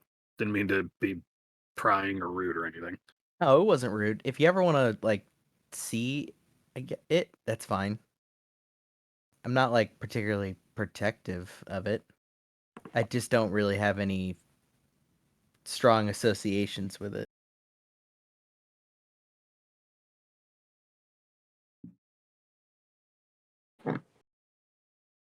Sort of shrugs. I mean, this is how I met you, so this is you to me. Yeah, she just smiles. Good.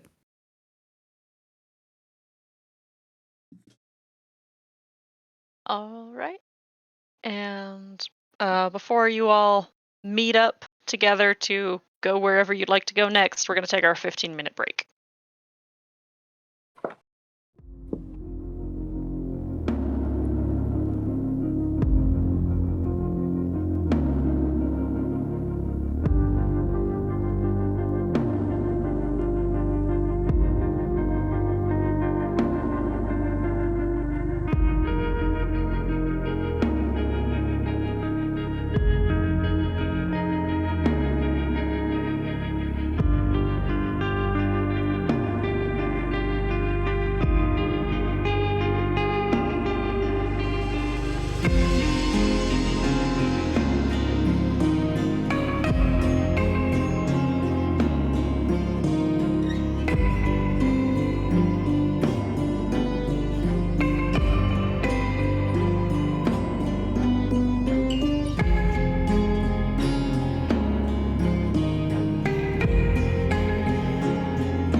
in character. Sorry. Okay. So the morning following the concert and disaster, and after a few of you have run really wow, you guys have actually it's late morning by the time you are all appropriately outfitted to convene, and where would you like to do so? I was actually gonna see if anybody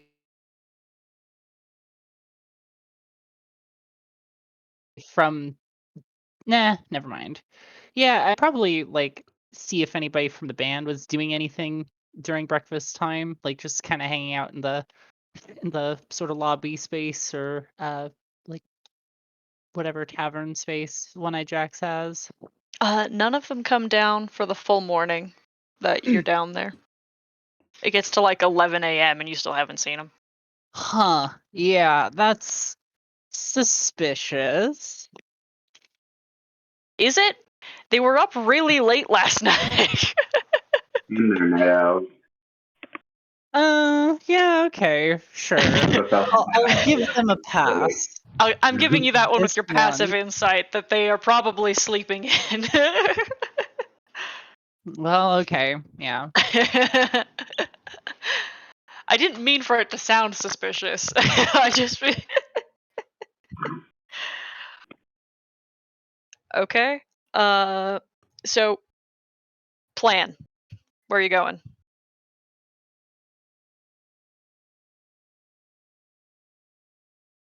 I believe we were going to go speak with Luxius. Great. Cool. You guys can all meet up in town and head over to the Vanguardians. It's open. They're open. He's open that day. And the door rings its little chiming bell when you enter. And he Get me makes out his of way here. downstairs. Good morning. And how was the show? Have you really not heard the news? Very exciting. Show itself was pretty good, until it wasn't. I'm not sure I understand. Well, partway through the set, a couple of a fire broke out on stage, and the crowd was attacked by some iron golems and some rope creature things. Anyways, like at least 6 people died. Oh. Not you 6, though. I hope not. That is tragic. I apologize that it was not a more appropriate setting for a night of relaxation. Unfortunately, that does about expend my resources in that particular department. I know of a few good spas in town if that's what you're looking for, but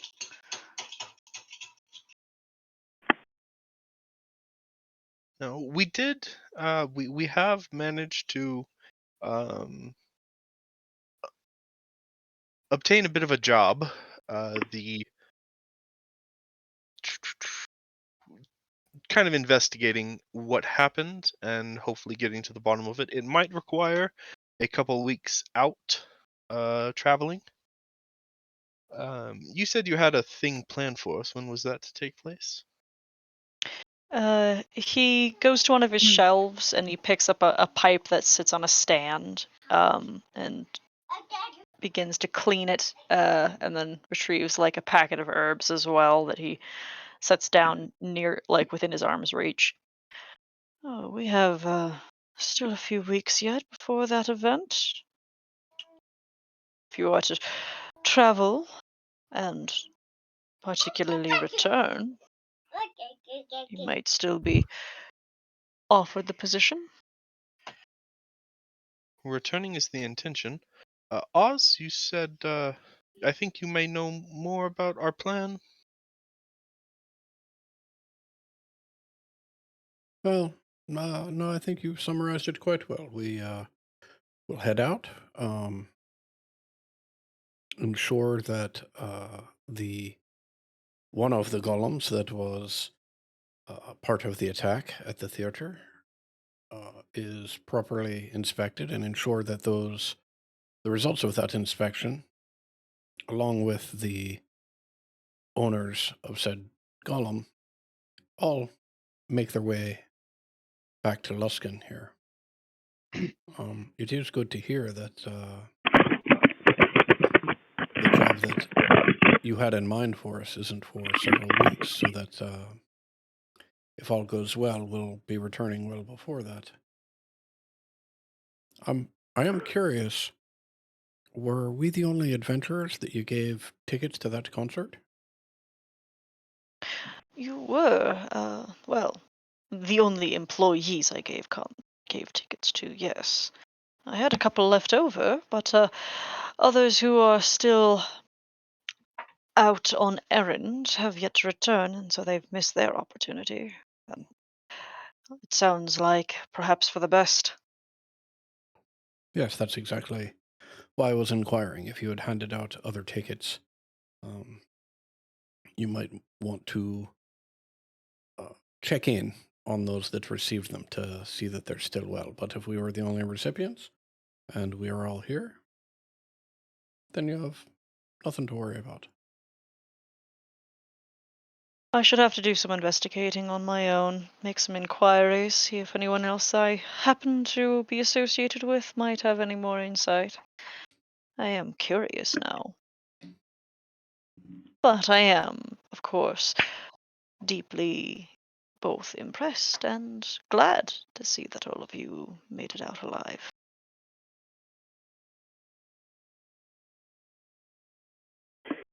As are we. I'm sorry, perhaps I forgot. How did you how did the tickets find their way into your hands? He sort of snorts a little laugh, and he says, "Well, I am quite well acquainted with the Brambleberry Opera House and its operations." But not enough to hear about a golem rampage, fire, and 6 deaths. Well, I only woke a few hours ago. I don't believe that there has been opportunity yet for such news to spread. Yeah, it did only happen, less than 12 hours or so ago.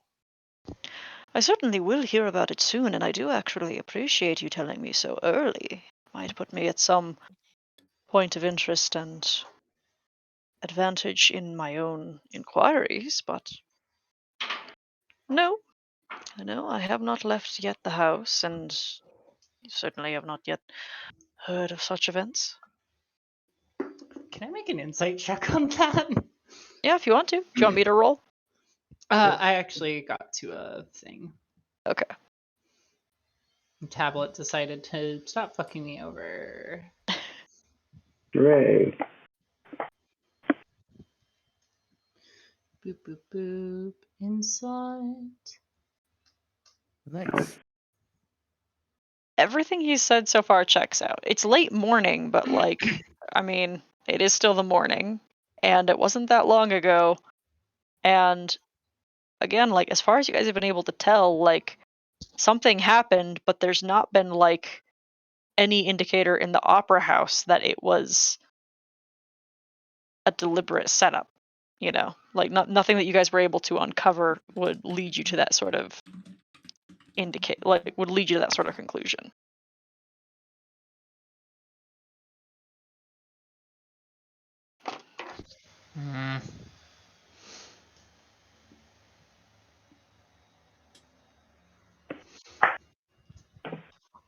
Okay. Still suspicious.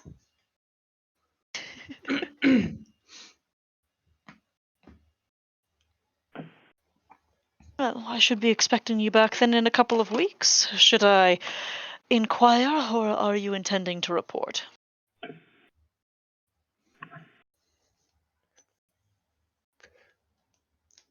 We'll probably tell you when we're back in town, right?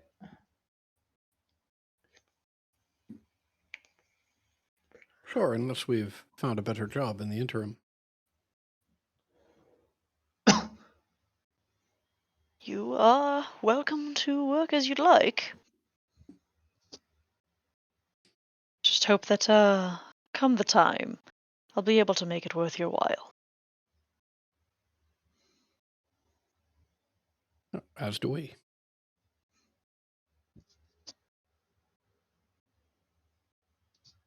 Best of luck to you all, and I do wish that you all come in one piece.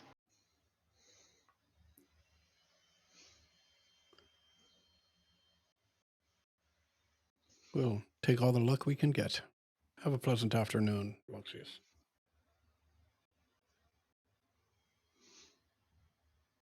All right.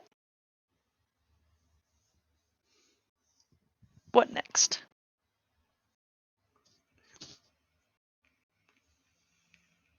Anything we need to do before we head out? I mean, we need to get supplies.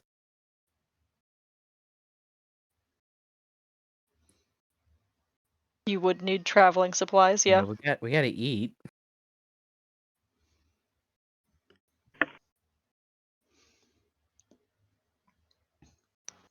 You can head on down to the corner copper shop and pick up any rations and supplies that you will need. But you will need rations. You will need supplies.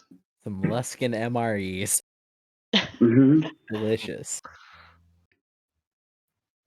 6 days there, we can restock there and then head back, right? By the way, I don't know if we I feel like we discussed this previously, but that big diamond that I got from the tower, I can get it cut into smaller portions for a loss. No. You could get it cut, and it could be a revivified diamond. It is currently still available to be a revivified diamond. You would just lose your 200 diamond. You wouldn't also be able to get like a revivified diamond and 200 diamond dust. No, you could trade it in for something like that if you could find a jeweler who could do such, but you can't like grinding a diamond down to dust is going to take more than time. Well, like that's going to take more time than you have. Right. Yeah. Well, somebody needs to die, or sorry, needs to live. Then I guess I'll blow 200 gold. Wah wah. Okay.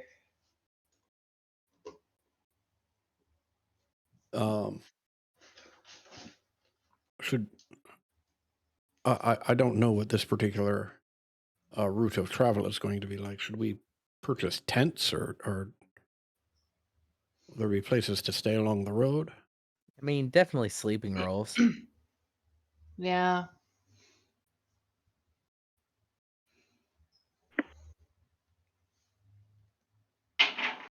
I'll check with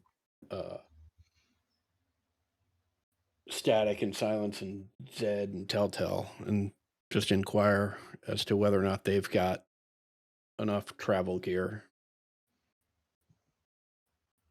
Zed lets you know that they've got enough supplies for them to travel, but they can accommodate themselves in their carriage.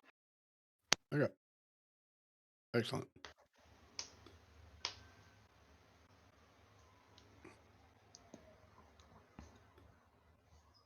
All right. Sounds like we're ready to roll out then.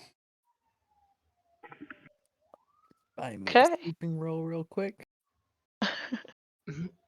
Yeah, I need to buy some rations and a bedroll. Okay. I'll buy like a 10 days worth of rations. All right. Bedroll. Has everyone got rations for the trip? How much do rations cost? 2 silver, right? So 2 times. I'm double checking that. I never remember.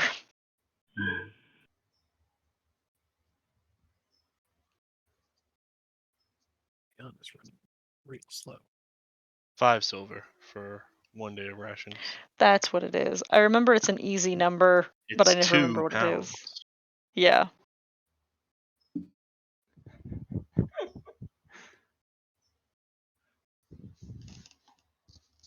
So it's 1 gold for 2 days. Okay, that makes it easy. So 2, 4, 6, 8, 10. Okay, and how much is a bedroll?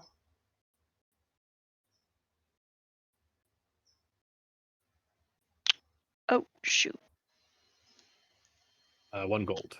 1 gold? Weighs in at 7 pounds. Bag of holding. Mhm.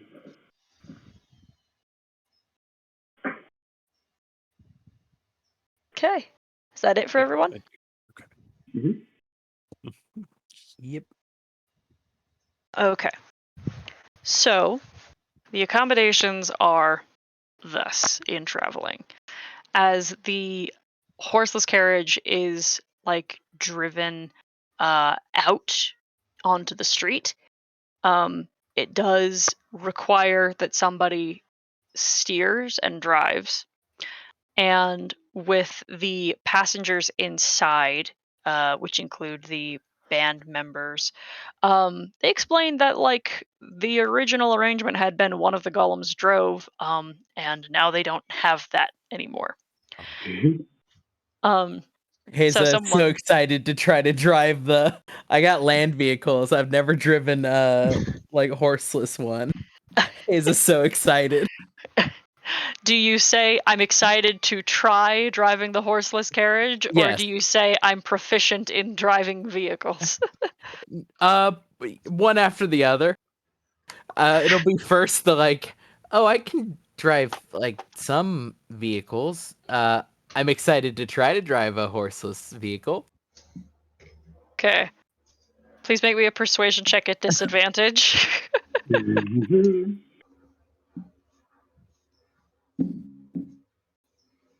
One more. This was gonna be so low. Okay. Oh, not terrible actually. Still, Haza just There's- smiling through it. There's like a nervous look back at the rest of the band before Zed just says, "All right, fine." And I'll stick my head in the window and just be like, "Oh well, you're more than welcome to drive if you like." Mhm. it's made apparent that like they have the understanding of how to make the vehicle move, but they are not like good. That they're excited to have someone else drive, just not someone who's never driven. Eh. But She Zed will knows show how these you. work. I mean, you know how these work, right? He'll demonstrate the like simplistic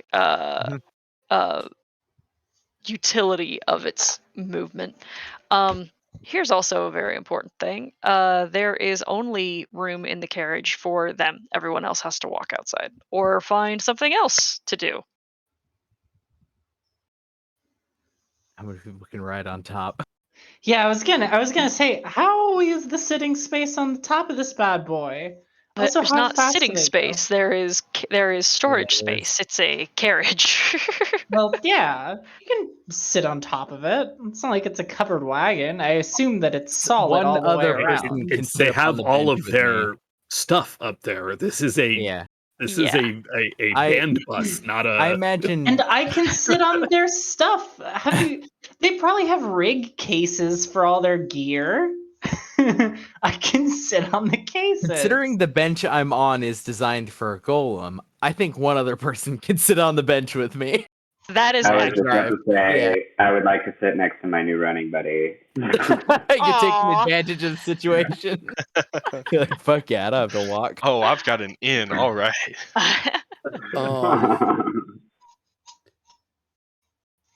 I'm gonna buy a riding horse and Yeah. rations for the Okay. horse. All I'll right. figure out how much all that costs and deduct it, but Okay. Are we not just walking beside the? Do I really gotta find a mount?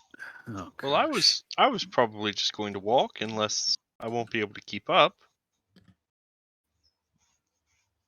Yeah, how fast are you guys going to go with this? Because I can just walk. I think that would be up to the driver. Zed sort of looks up at Haza. All right. How much more than a regular carriage is one of these things? Oh, well, if quite a lot. I do actually have that price listed.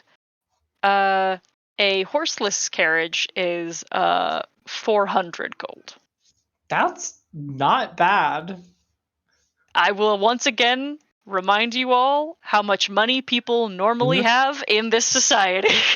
That's a lot. I stand by my quite a lot.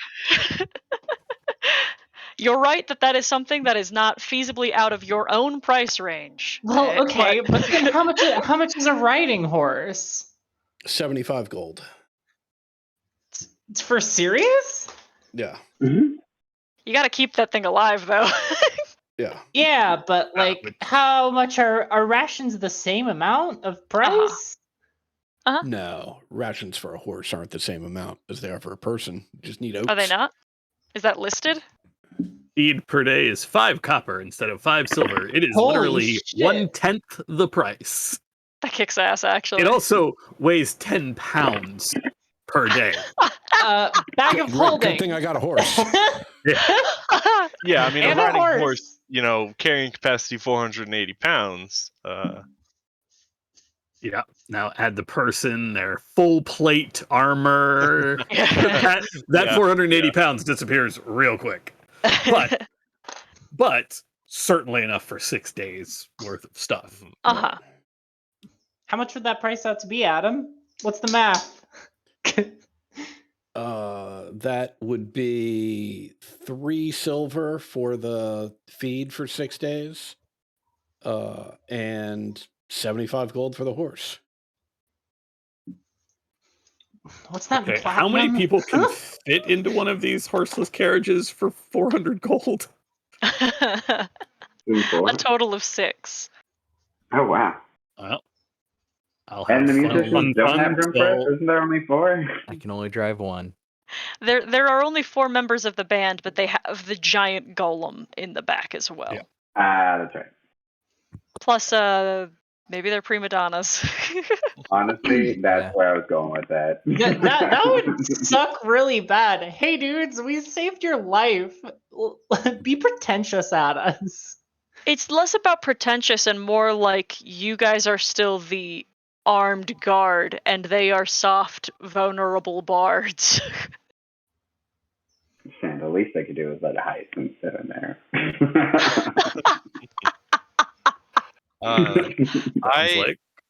I would offer 200 gold if we wanted to get a horseless carriage for ourselves. I've already shelled out 40 platinum, so thank you. But Oh, You just bought one for yourself.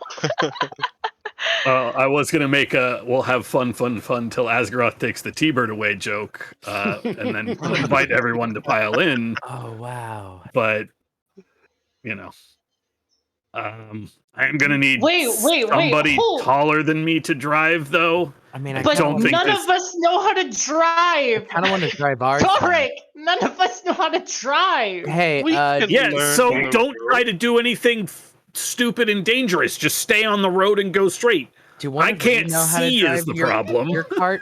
Yeah, can't we just follow Hazer? Well, can't you all just follow Hazer? Fine.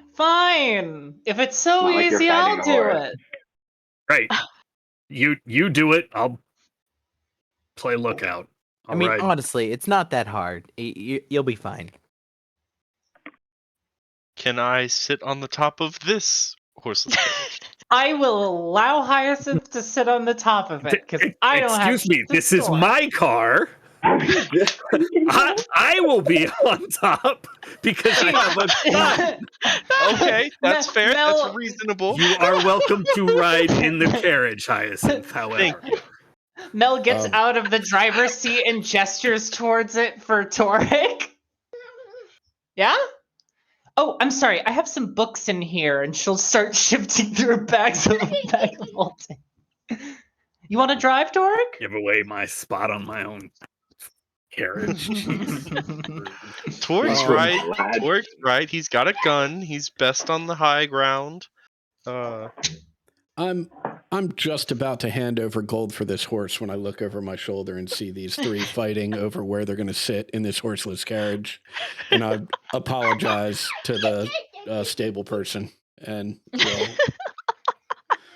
walk over. I'm almost sad that I didn't get a horse because I was right about to as well before Torque pulled the trigger on this. But So funny. If it's not too late, if it's not too late, I'd love to hear Oz's disgruntled apology to this poor stable boy. Well, it is truly a lovely creature, majestic, really. And upon seeing it, I realized that I could not take it away from you. I know that you are in fact a business, but his sad eyes have spoken to me, and I'm terribly sorry. I won't be able to separate it from its brethren. But here's a silver piece for your trouble. I'm really hoping I would get it for fuck's sake, but that will do. That was perfect. There will be more of those when with time, for sure. Yeah. I just gotta hold Those on. are not in short supply even now. Right. Mel, will you be driving? Mel shrugs. Unless you wanna. Well, I'm just curious who's going to be driving. I can try. Sure, why don't you give it a shot, and we'll see how that works out. Great, everyone's really into giving it up to me. Torek, Torek, you're going to be riding up top, is that correct? Yeah. Very well. Keep an eye out, will you? And I'll give Torek the gift of alacrity.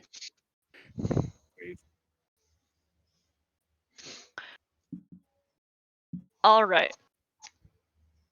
As the afternoon sun begins to lower, because this has been a lot of your day running your errands and then going and buying a car. That is correct, Cody. Sorry, that is Yeah. It occurred to me. I'm like, oh right. yeah. It's like riding a bike. The oh my goodness, my son. The sun in the sky begins to lower and heat in a way that only like the odd and chill winters really can get to you. There's just feels like there's like a glare and a little bit of like a heady warmth that is almost unpleasant. As you head towards the south gates of the city. The process of leaving the city is not so painful, merely because, I mean, these gates are open, and those of you who are heading these carriages while stopped by guards, it is it is only a matter of review of paperwork that the band Grifter's Bone is able to provide that allows your exit, as they are due elsewhere as per their tour later. It becomes readily apparent that this is certainly more important to them, this little quest that they have provided you. But this is what gets you through the doors quickly and painlessly. and you find yourselves onto the the trafficked and wet roads of oh my buddy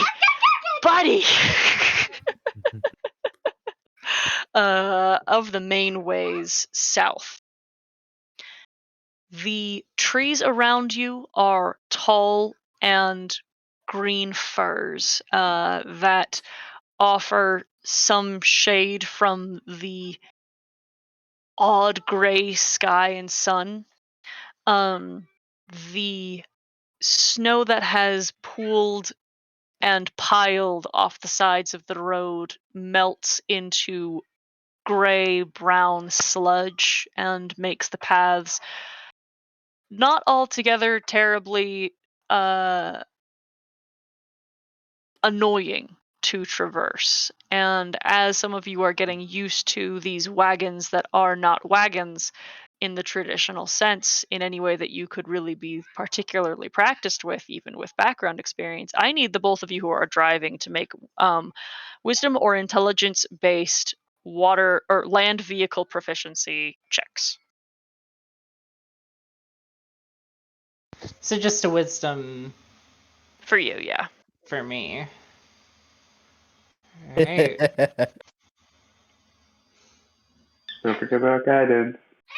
Yeah, right. I will absolutely guidance myself before I fucking do this shit. I'll use You're one of just my praying. inspirations on this. Yeah, I am just praying. Are you kidding me?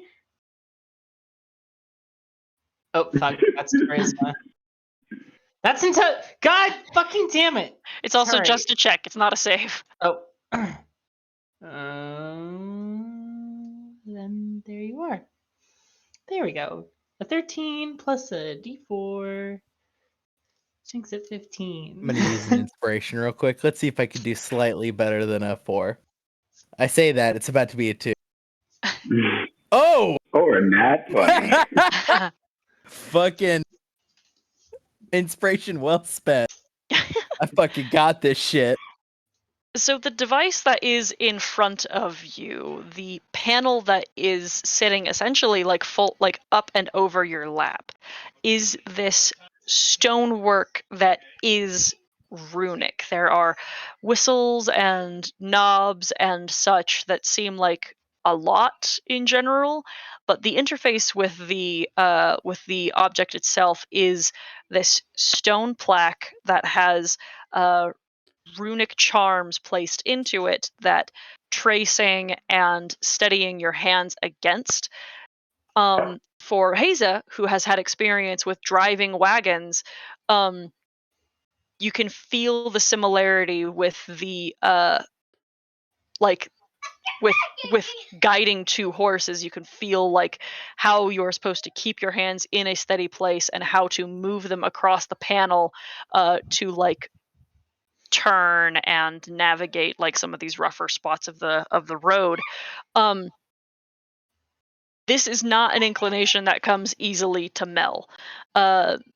Mel, you find yourself getting like flustered and frustrated, and you're actually starting to feel like ill, like sick. God And damn it. Car sick. You're starting to feel tired as well. Inks, you likewise are starting to kind of like you've done wagon trips before, but you're kind of feeling the same way. Kind of this lightheadedness that's really starting to get to you, and it's kind of coupling with a nausea. You feel faint and unwell. Which is not an unfamiliar feeling. It certainly isn't. You almost dismiss it, except that like your regular feelings tend to have a persistence that doesn't feel as close to compulsory vomiting as you feel like you are getting near to. Mhm.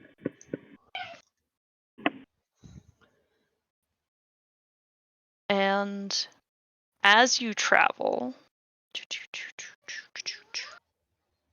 where are we?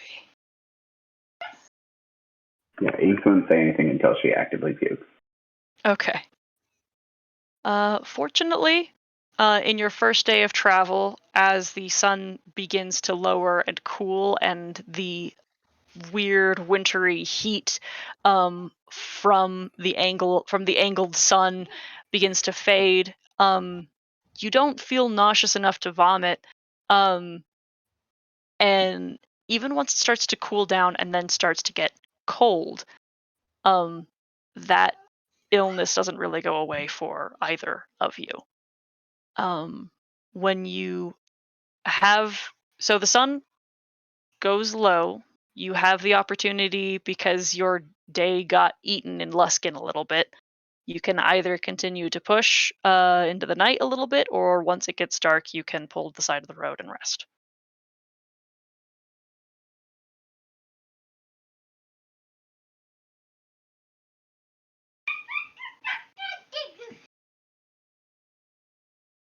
Well, I see no reason to push. We're not on a timeline. Not a strict one, anyway. Yeah, can you go back and check how Mel's doing? I could slow down for a second if you want to jump. Sure. Inks will drop off. As soon as you hit the ground, you feel drop dead exhausted. Please make me a Constitution saving throw. Sure. Oh, 11. You hit the ground and you just collapse. I immediately slam the cart to a halt. Yes, Mel will do the same, seeing Inks collapse in front of her. All right. Mel, do you get down to check on her? Yeah. Oh, yeah. Please okay. also make me a Constitution saving throw. Oh, okay. As soon as you hit the ground, you feel like that nauseousness just come over you. You are very faint and lightheaded, and you feel like you are going to lose your lunch right now.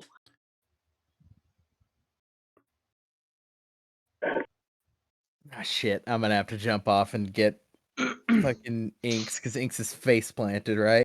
Yeah. She's kind of Jump off crumpled into the staggered. fetal position. Yeah. Yeah, She didn't just yeah. body slam into the ground, but she landed and then fell. And then I look back and see Mel jump and then immediately hurl. So I'll get up. I would like to cast Fly on myself Okay. so that I don't have to touch the ground, and then go and try to help get people back up onto carriages. The two of you feel like absolute shit. Like when I stand up and move to get off, do I feel anything? No, you're fine. Okay, interesting. Oz, Toric, Hyacinth, none of you feel adverse at all.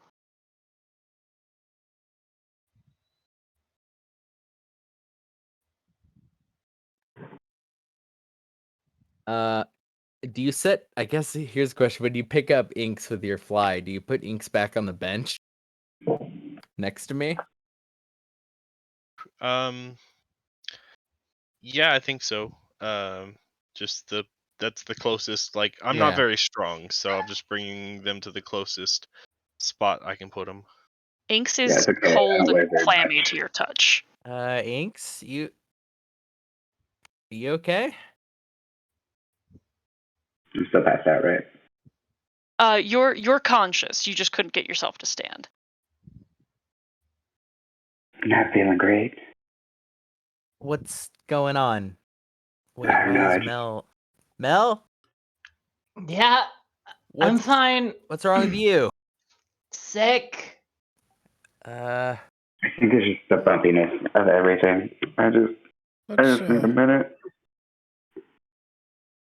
Seems like a good place then to stop. Yeah, I'd say so. I agree. Mel, Give me a second. I'll come here for a second, Mel. Let's see if this makes you feel any better. I will spend 5 of my lay on hand points just in case this is a disease or poisoning. Ooh. What does it look like when you do that? It's probably just me reaching out with my left hand as I bring the horn to my lips with my right hand, and as I play a soft little tune, more for myself, just to help with sort of the meditative state. Uh-huh. There's just a faint little glow and a little heat from my left hand. Very brief. Right. And that was for Mel, is that right? That's for Mel, yeah. All right. Mel, you are instantly soothed and relaxed. Your nausea is gone. Your lightheadedness is released. Yeah, that is way better. Oh, well, that's wonderful news. I'm glad to have been of help.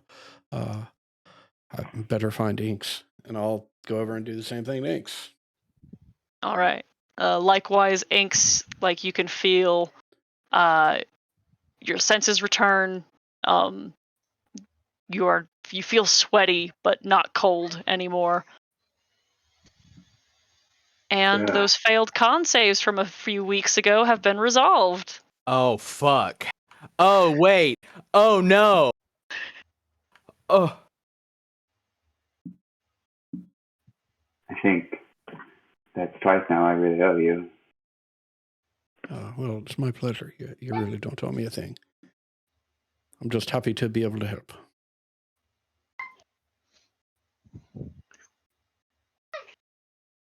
And I think I mentioned to both of you that you were suffering from exhaustion levels. This is relieved. Okay. I figured, but... Yep. Very important to say it out loud. So it's not cursed ground. Neat. Or cursed carriages. That was my worry. Is like, oh shit. Did I just blast through whatever the fucking curse on these carriages are? Did it just so happen that the 2 people driving were the 2 people? But Inks wasn't driving. Oh, Inks yeah. Yeah, I just thought it might have been like being near the steering wheel, right? So I was genuinely concerned, like, oh fuck, did my nat 20 just power through this shit? Oh no. I did think it was very charming that, like, the day that you guys I mean, I didn't expect it wasn't out of the question. I didn't expect you guys to get your own cart. So I just think it's funny that this coincided on the first day that some of you might ever experience car sickness. Yeah. The second time ever that I've been in one of these. I've never been happier to get a nat 20 on figuring out how to drive this vehicle. And to that point, car sickness usually comes with the fact that it doesn't feel like the vehicle's moving, and like, cognitive dissonance and shit like that. So like none of you will really suffer from like specifically car sickness. But like, this is still a new and weird experience for many of you, and for Mel, this being your first time driving one of these, this is hard. This is hard. I can't imagine my first experience driving a car being like a 6-day road trip. Granted, I don't think I'll be. I don't think I'm going like highway speeds. Exactly. But still. Like, you guys could easily be moving at pace to like walk as necessary. But yeah, it just saves you guys some legwork. So do you choose to rest for the night here? That you two are feeling better, or what do you want to do? Yeah, I would probably ask Haza to, like, because we probably stopped in the middle of the road since things collapsed. I'd probably ask Haza to move both the carts. Yeah, I'll park them. Thank you. You're an absolute blessing. All Yeah. right. Gee. I'll move them both off to the side. Nice little parking job. All right. And how do you guys want to circle up? Are you gonna move off the side of the road and build a fire, or what's your plan? I'm digging a giant hole again. I will create a tunnel from between the cars into the ground. There will be a roughly 15-foot diameter hole with an air chimney over which I will pop my tent or set up my tent, so it just doesn't look like there's a hole. I'm gonna lean over to Mel and be like, "Are we supposed to get in there with him, or?" Yeah, we've done this before. Yeah, but this one felt like maybe this was just for you, you know? It does a little bit, considering we have a nice comfy car to sit in. I mean, if you want some alone time, that's okay too. Like you sleep wherever you're comfortable. You don't want to be able to stretch out. I'm gonna sleep down here where things can't jump on me in the middle of the night, pull me out of whatever. Do you think? I mean, are we expecting anything to jump out on us? That's why we're That's here. the point. If we weren't expecting something to jump out at us, we wouldn't be here, right? I was gonna sleep on top of your car. I was also gonna sleep on top of my car. Look at that. Great minds. Okay, well, I guess I can. What? It's the stars. It's nice. I mean, do you want to sleep up here instead? I'll sleep in the hole. No. I can make myself smaller and fit better in the hole. It's big enough to fit you people. I'm not. I can make myself smaller to fit 3 people on the roof too, if that helps. Unbelievable. I like to be the little spoon, Torque. I'm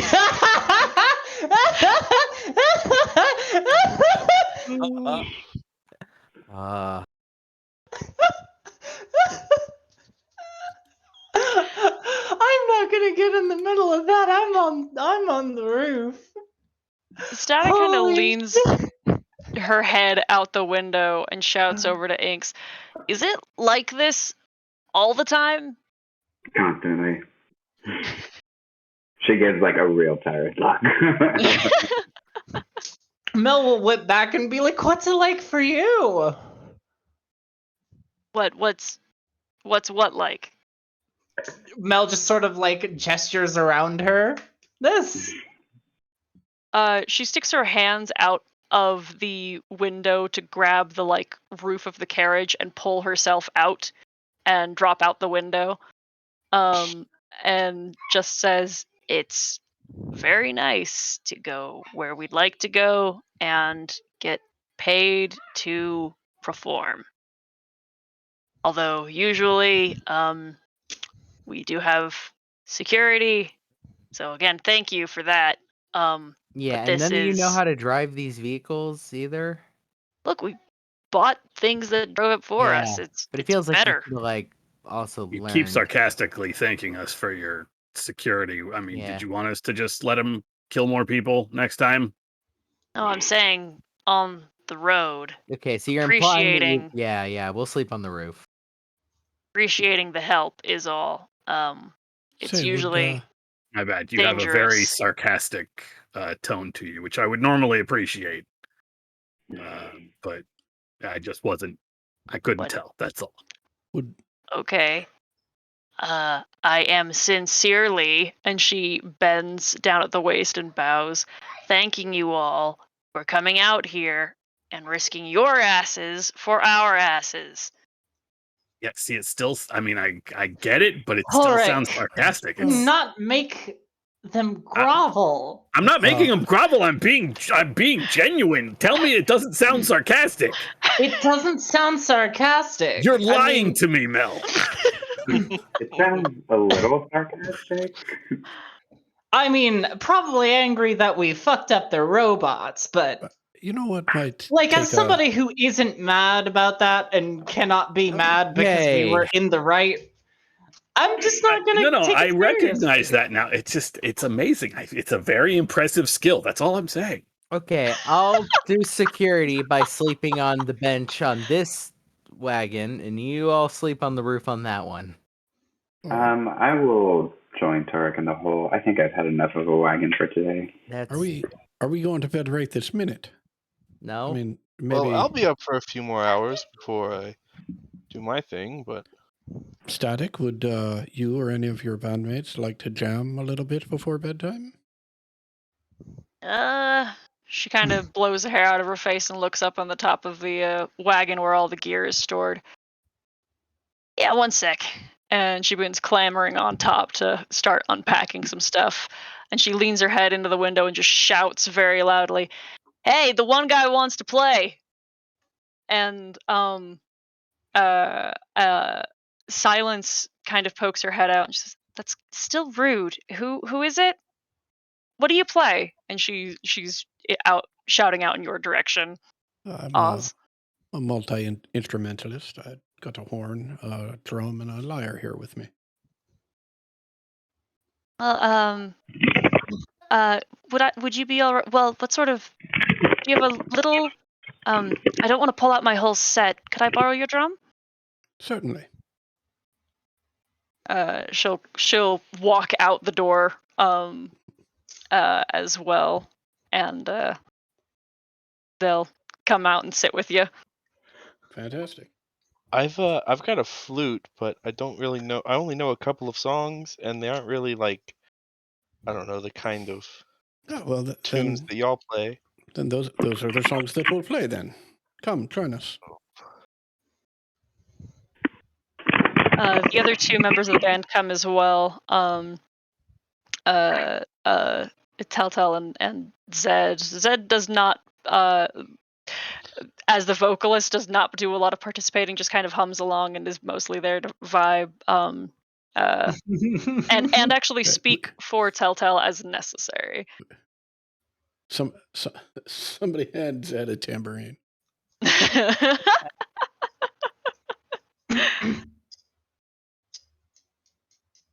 Cool beans. All right, and how would you all like to take watch? Or is there no watch? I'll be up. No, the I first think few we hours, probably but, established one. I'll be kind of working on some scribe work, but I'll be awake. I'll also be taking a shift to watch, probably in the middle of the night. Yeah, I'll take the one in the middle of the night as well. Okay. Hyacinth, you said you're going to be up and then resting, so I'll have you roll first. And if you're going to be doing scribe work, I'm going to ask you roll a disadvantage for a perception check. Yeah. Ark will take a dawn watch, one of the ones that ends the night. Yeah, I think Mel will also be Dawn. She'll get up early and do the continuation of whatever paperwork from the authorities. A scribe work she had to do from the incident. All right, and let's follow with Haza and Oz. You can make perception checks. Ooh. Oh boy. We're It gonna die. gets so cold. You can feel frost over your faces, and just like on your lips. It is. Many of you have spent time outside at night, but still within like the city, it's warmer, and this late at night out in the cold and in the wilds and in the damp, you are surprised by how much energy it takes to stay awake in the cold when you are on watch. You have to like bundle up and feel. Yeah, it doesn't Safe. mechanically help, but Haza definitely like grows fur. Like tries to put on like fur bulk fur. Like just at some point it's so fucking cold you're just getting shiver like anything. This will help, right? It did not help.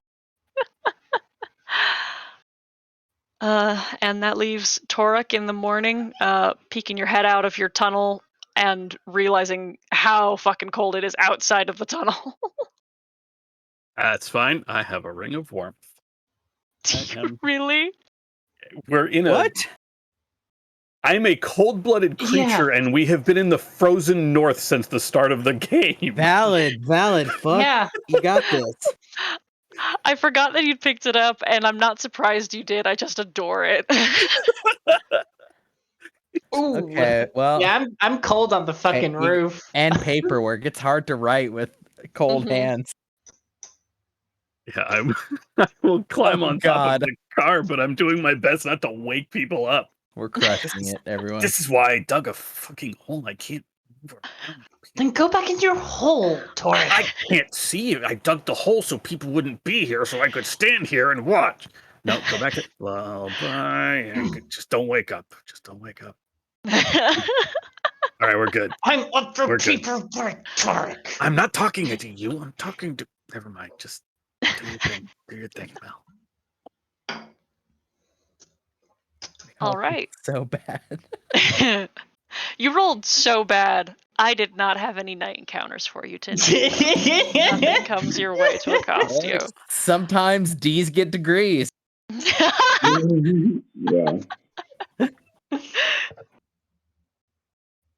And you can pack up, shake the frost off your blankets, and get back on the road, and hope that the sun brings you some thaw. Yeah. No, I want it to be cold. I don't want it to be hot sick again. Oh. I do refill the hole that I dug. Okay. You once again have Gift of Alacrity, Toruk. Okay. All right, and I've got you guys on the same arrangement with Oz and Hyacinth inside Toruk's carriage with Toruk on top, Mel driving, and then everyone else with the band. Is that right? Yep. Okay. All right.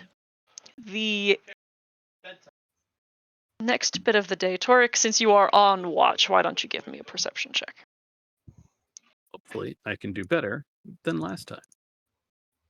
Hey. Nice. Okay.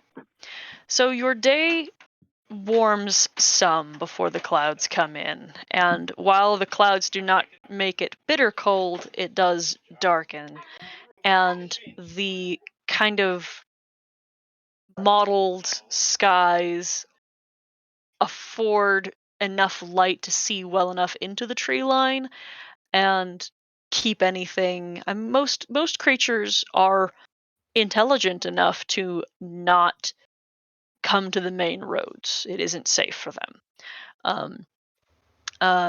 Some ways ahead, though, late after your noon rest and such, and getting back onto the road. Ahead of you, there is you see it sometime before you have with plenty of time ahead before you hit it. But there is a tree that has been felled in the middle of the path. A very large tree that seems to have fallen, not been cut, which you can see even at a distance. I will do the thing where you lay on the car and put your head in the window. Hey, we got a tree down across the road up ahead. Can somebody, one of you, let them know? I mean, I could just fire, but that seems... That'd be loud, yeah. I could slow it down and one of you can hop out, or if you want to use resources, you can just fly out of here. Tyler, you're muted. If they're close enough, then I can send a message. Oh, that works too. They're certainly close enough for that. Yeah. So yeah, I'll just send a message that we've got I'll send one to Oz, I think, because he's on the other. Oz is in your Oz wagon. is with us. I will send one to Heza and say, hey, we've got a tree down up ahead. Doesn't look like it was sawed down. we're gonna need to move it. I don't know if I can do that. Okay. I will move to stop the carriage a good distance away from the tree. Okay, how far? Probably like 50 or 60 feet. Ooh, Like, okay. yeah, I know. Well, it's that Hazen doesn't really trust that it's not trapped yet. Yeah, no, it's better to reasonable. leave the cart back there. You see my map. I know. I was doing the math. I'm like, I think it'd still be a little bit back. Okay. Zed just pokes his head out. Everything okay? Yeah, there's a tree down, and we're gonna go check it out, or probably move it. Oh, good luck. He'll throw bardic inspiration to you. Oh, thanks.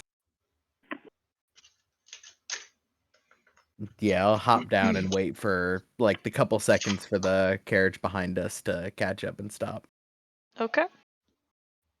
Things will Go ahead. slowly go down. Not really trusting jumping down from the cart anymore. His offers a hand to I'm sure glad they accept it. Yeah, a lighter fall. Yeah, it is with great comfort that you nor Mel feel not even the tiniest bit of nausea today. Jeez, finally. Oz will hop out of the cart, start walking up towards the tree.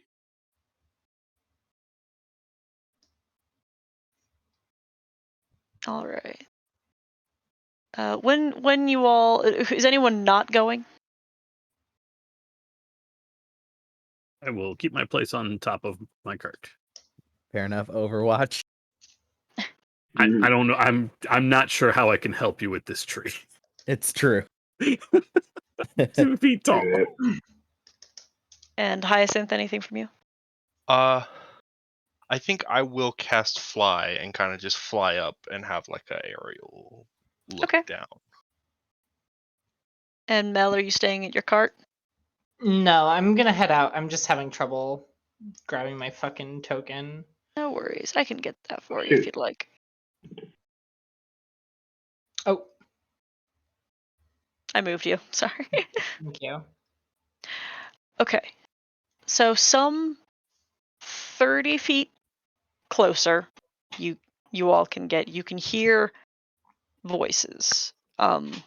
Some shouting, some speech in Undercommon, and some speech in Common.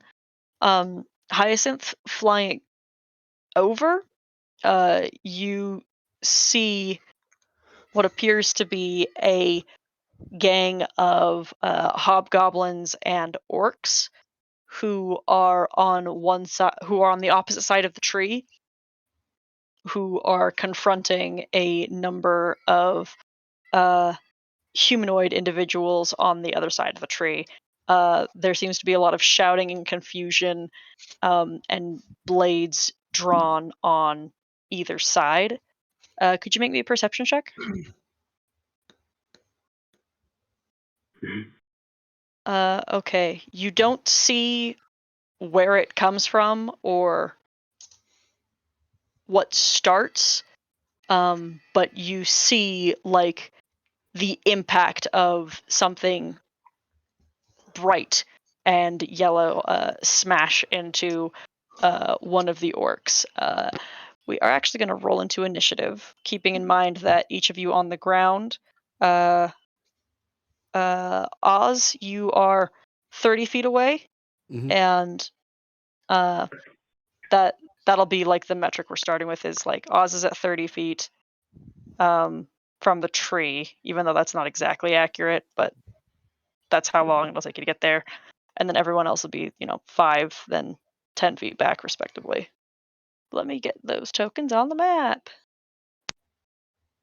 I'll just say I was probably like 60 feet. God damn it. I weirdly guessed that. Yeah, I mean that's just standard fly movement. Yeah, exactly. not too high that I can't like message someone. Fuck me. Why is my initiative dog shit always? This is unfair. I mean, you aren't a dex-based character.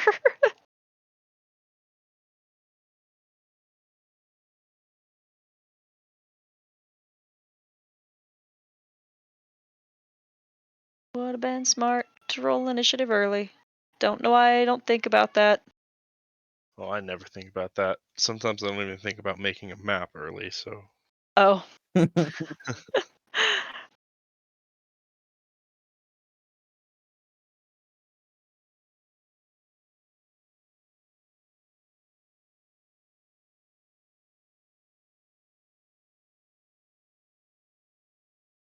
Got a lot of little dudes here. Give me 1 second.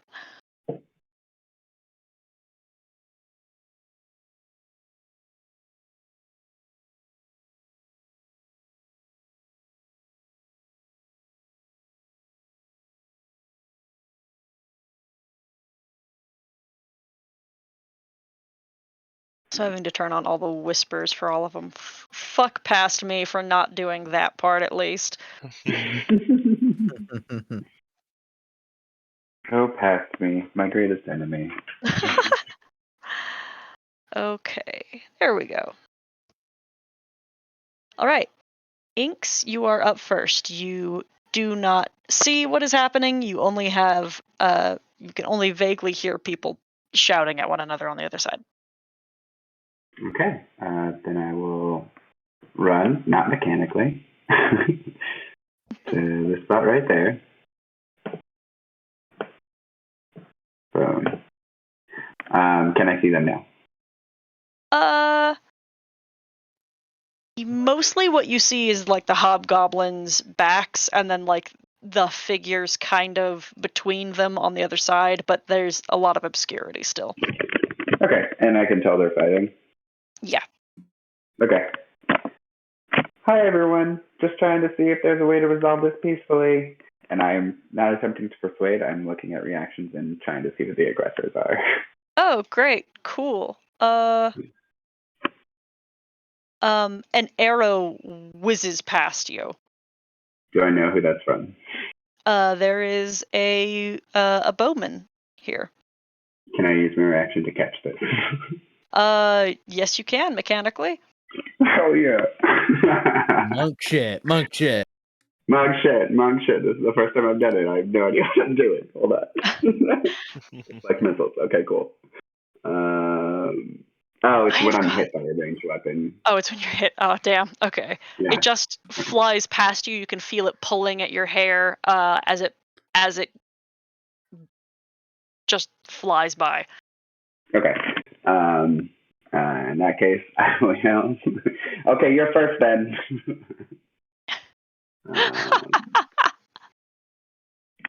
Let me see. I cannot make it to them, so I will just dash on my turn.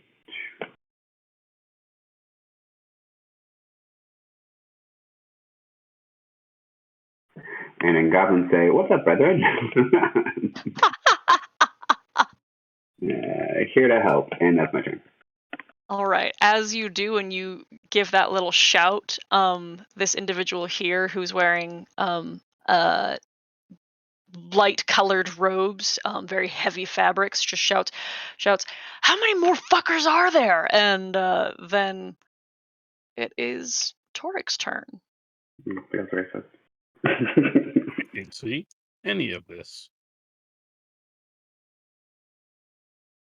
Yeah, now that you're closer to the tree, you don't have much of a view.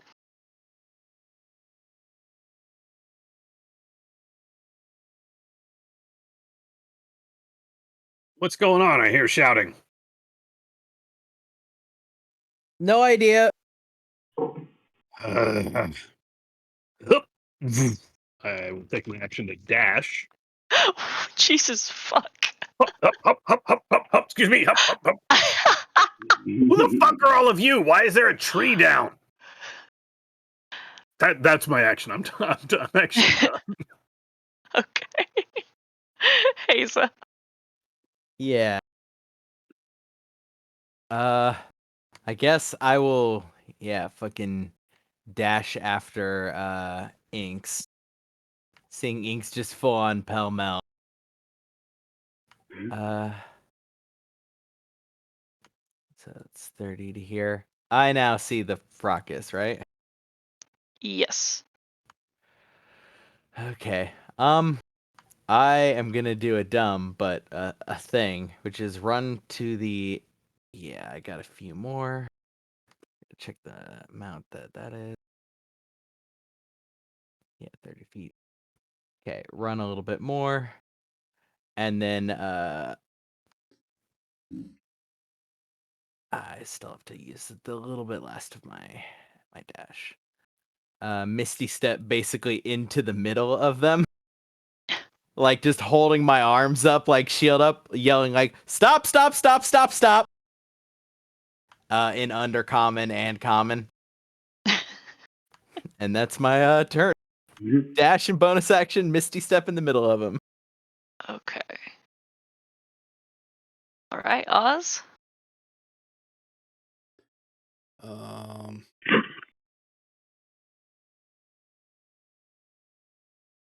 Yeah, I think I'm gonna move here. I think that's right. And then I'm not gonna make any friends with this move, but sometimes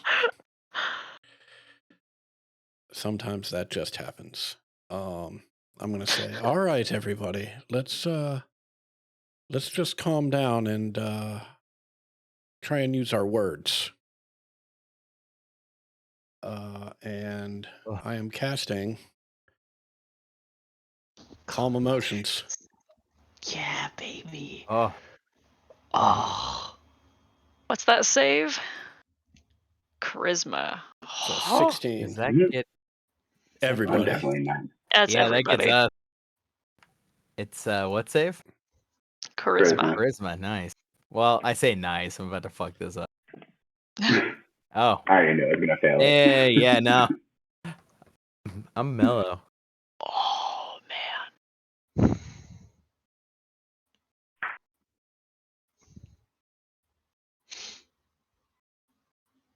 How many dudes? I got 3 dudes over there. Okay, 1, 2, 3. Wow. Oh fuck. What a great play. So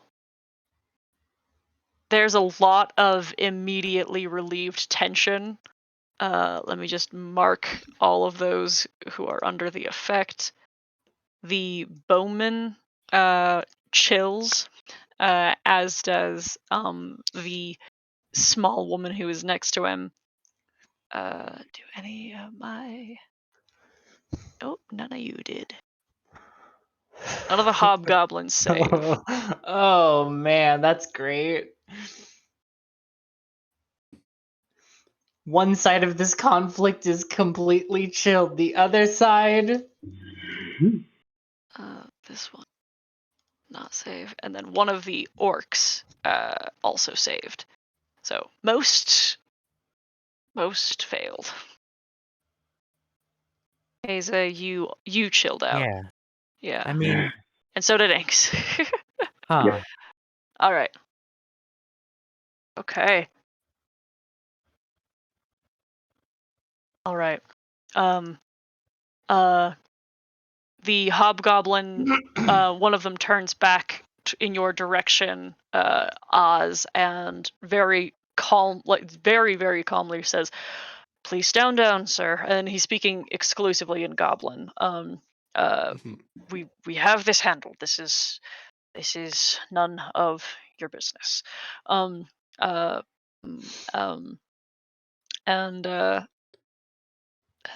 You are fine. However, this guy is very perturbed, and seeing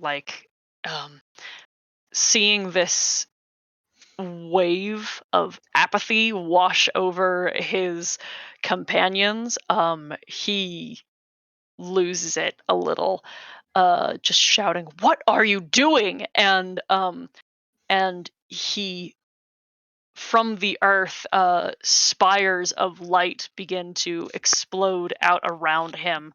And he's going to actually move to here, hauling his maul like to the ready and shield.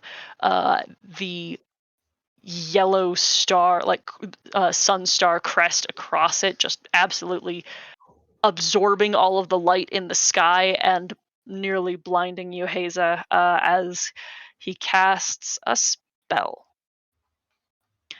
I'm definitely way too far away. I'm 60 feet in the air to begin with, so. Just get there we go. Great. Okay, so this orc. Okay, let me check calm emotions. It gets aggro, it goes away. Kind of.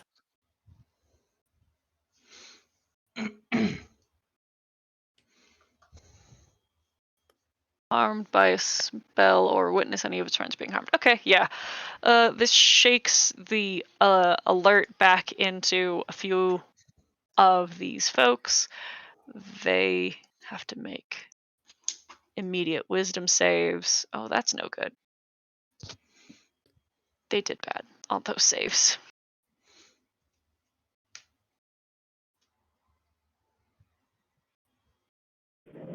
And take a shitload of radiant damage from these lighting columns, these radiant flames coming up from the earth. Holy fuck, it actually drops the 2 of these orcs to 0 immediately. That's no good.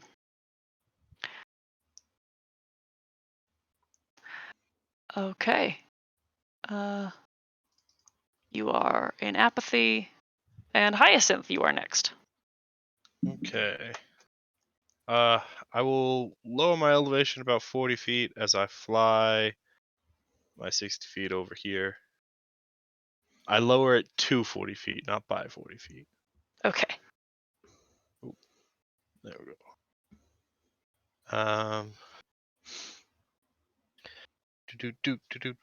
Does it look like that light magic is like an ongoing thing? Yes, it is. Okay. It is still present. I'm gonna take the circle away, Adam. Mm-hmm. Okay. Yeah, and actually, my guess is, having seen their buddies just drop, those hobgoblins probably are not so calm anymore. Yeah. That is accurate.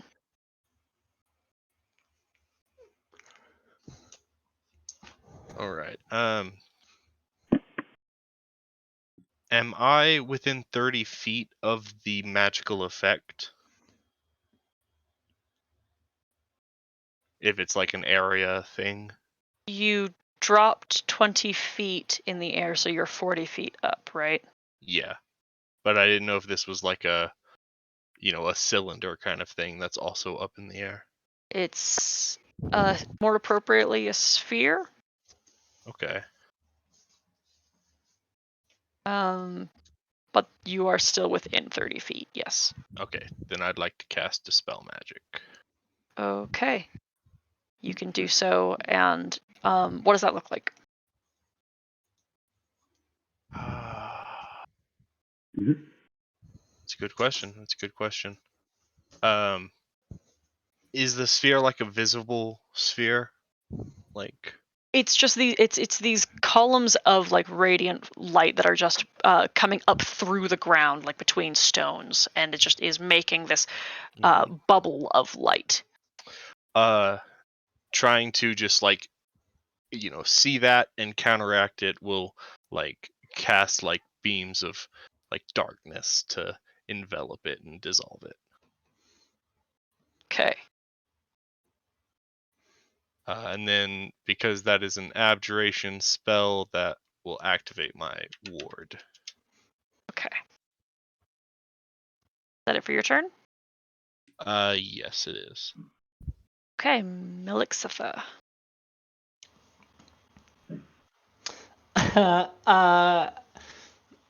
Mel is going to go ahead and sorry. I wanna math out what the yeah, okay. Oh, did I miss it, dude? Mel's gonna move to here, and she is going to she's going to cast Hold Person on the one who did the big columns of light. Okay. Why didn't that populate? Oh, leveled cast, right? Gotcha. What does it look like when you cast this spell? Probably she just begins like waving her censer, and like that silvery smoke just sort of crawls along the ground until it gets to the target and like binds them up in smoky chains. All right. As these chains begin to take form and lash onto his body, he forces with his shield and swings out with his maul and shatters the mist as he shouts that no dark servant should take him today. He pretty readily saved against that. She's like, the sensor's just sort of gonna swing to a stop before she just puts like her free hand on her face and just says, "Oh man, one of these." And from the like residual smoke, like a little ghostly version of the mace shows up with spiritual weapon. Oh wait, nope, 2 leveled spells. Fuck me. You caught it this time. I didn't have to correct you. Well, the impulse is so strong. I understand. The impulse is really strong.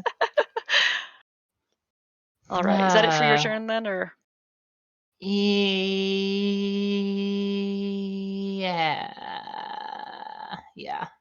All right, Inks, it is your turn. I would say that based on the events that you have the I think you are able to rule that you've had friendlies attacked in this instance, since you came up and said, "Hey, bud." Interesting, because I was going to go the opposite way, in that although I said it, I don't know these people. Oh, you're welcome to interpret this however you would like. Okay, cool. I'll stay calm then, because that was my original inclination.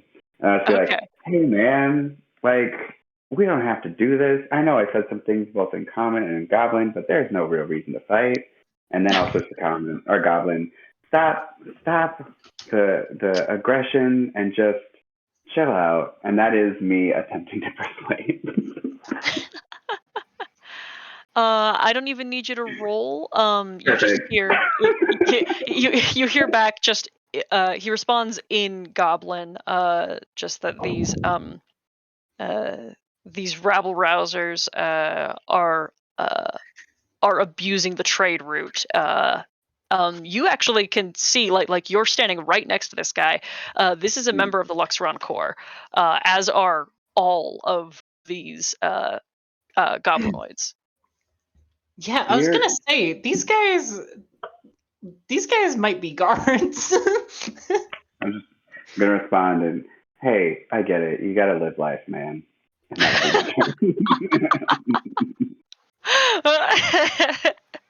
All right, Torek, you're up. All right, and this is the one that was calling down light and yeah, that's the motherfucker. Flash Haza. All right. Flash Haza. Like blinding flash. Yes. Oh no, not the other kind. Whatever. Flash bang, not flash. I'm gonna line up my musket, take an aim right at his hand.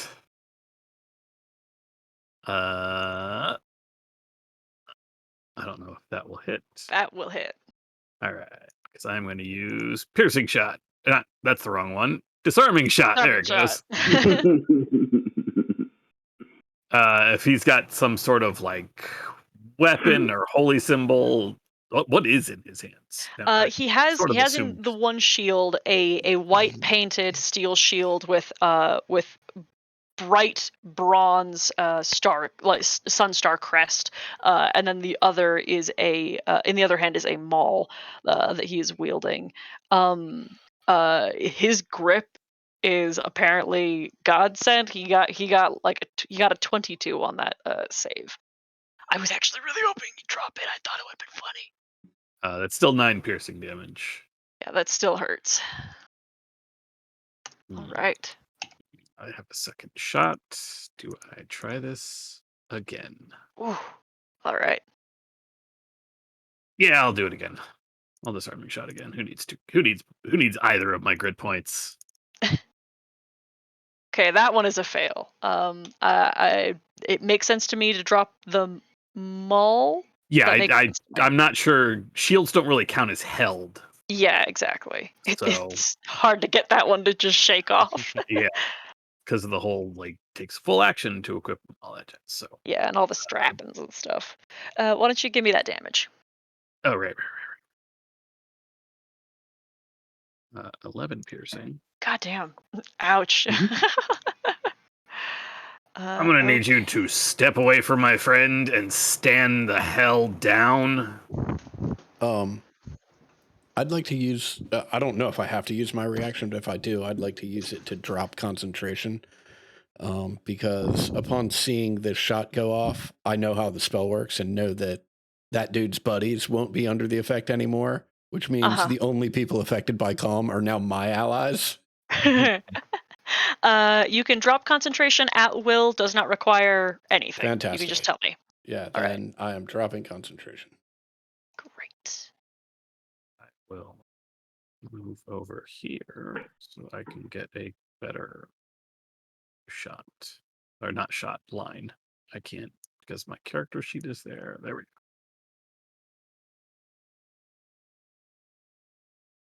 go. All right. That's it for me. All right, Haza, you suddenly have focus again. You have this dick who's next to you, and dropped orc. I'll put I flicker out, basically put Hexblade's Curse on the one next to me, and then throw gritted teeth, sword, basically pulled flat to the flat of the blade, and growl "Do you yield?" and slam the flat of the blade into the back of his head twice. So that hits. I should turn on Hexblade's Curse. There.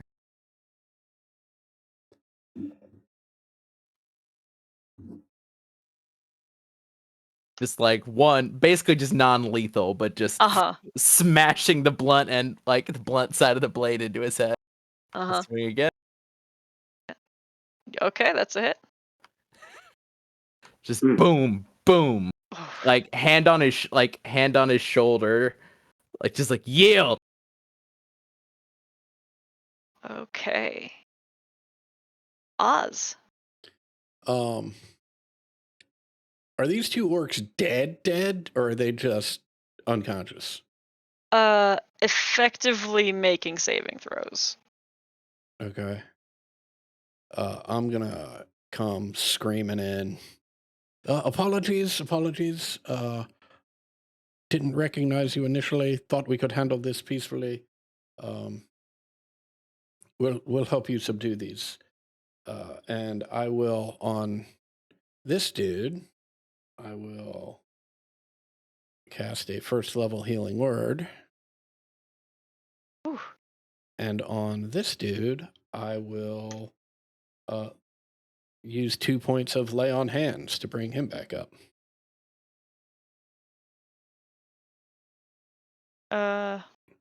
Wait, what so dude? I did healing word on the dude far from gotcha. me. Gotcha. That makes sense. Yeah, and I'm doing lay on hands on the dude next to me. You said 2, right? 2, yeah. Okay. And that's all I got. Okay. The hobgoblin beside you nods to you, and then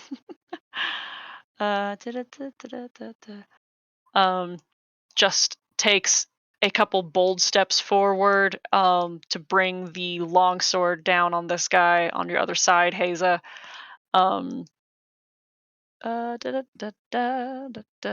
Hits once and gets an additional 2d6 on his attack because he's got an ally nearby. You see him coming behind you as this fellow next to you is like turning towards you with like this incredulous look.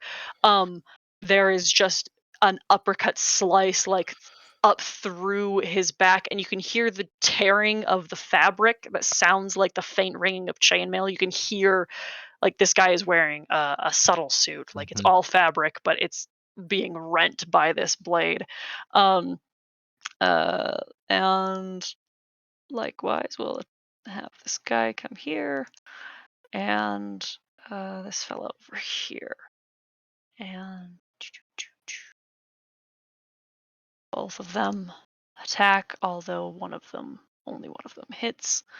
This fella, he does not have his tactile advantage because he is fighting by himself for the time being. This priest,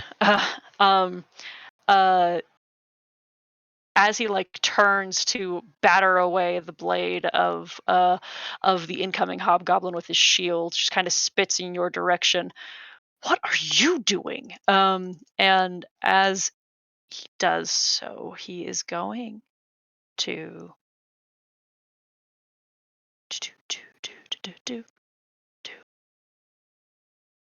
cast another spell, and you see the clouds begin to part and funnel in a bold Can I counterspell? beam of light. Make me an intelligence check. Oh Wow. Oh no! I've got That it. should not be. Use it. There we go. What the fuck? There we go. What the fuck? You're That up is to 100 very quickly. It's so. It's just insulting to the concept of numbers. Wow. I love it. Thank you. It's gonna stop me from getting fucking rocked.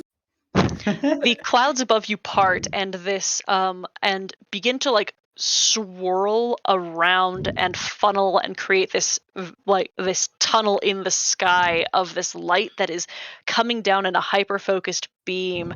And as it begins to fall down upon you all, your wand draws a circle in the air horizontally on a plane, and just under this beam opens a stretch in the in the sky, this void that swallows the light and then seals back up, and you've countered flame strike. Oh. Oh. Oh, that would have hurt. It's okay, I've got more spellcasters. Speaking of, yeah, here's the next one. Let's see. It would actually be a very good advantage for her right now, standing where she is, just shouting to her fellow who is being swarmed. Are you sure? And he just shouts at her, get them. And let's see. I am going to need Constitution saving throws from. I should probably just drop this on the map and see what it looks like, huh?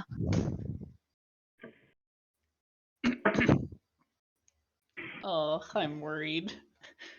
Nope, don't care.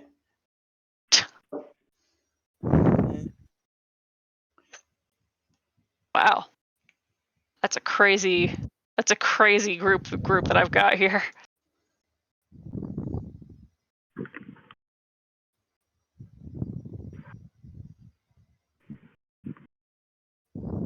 Con saves from Inks and Oz and Haza. And how high up are you again? 40 feet. Yeah, that's still gonna get you. Okay. I'm going All to use an right. inspiration to reroll that. What the fuck, Ty? I don't know. You know, I had 2 nat 1s and 2 nat Goddamn. 20s. Yeah, I'm that is insane. I'm going to use my last inspiration to reroll that. Well, Great. Doing great. Do you want it's one like of mine? climbing a I ladder got two. downwards. That's a, nah. I mean, I think if Are you positive? I think if I use another inspiration at this point, like I'll probably figure out a way to get like a -3, given the way this trend line's been going. So I don't think there's any reason to throw good inspiration after bad. Okay. All right. DC 15. So who made that? I did it. I did it. She blows from her fingertips a frosty breath that cycles and cyclones in the air and blasts all of you for those who have failed 31 points of cold damage. Oof. Which does the hobgoblins and the orcs alike all freeze over except for the one who was out of the column.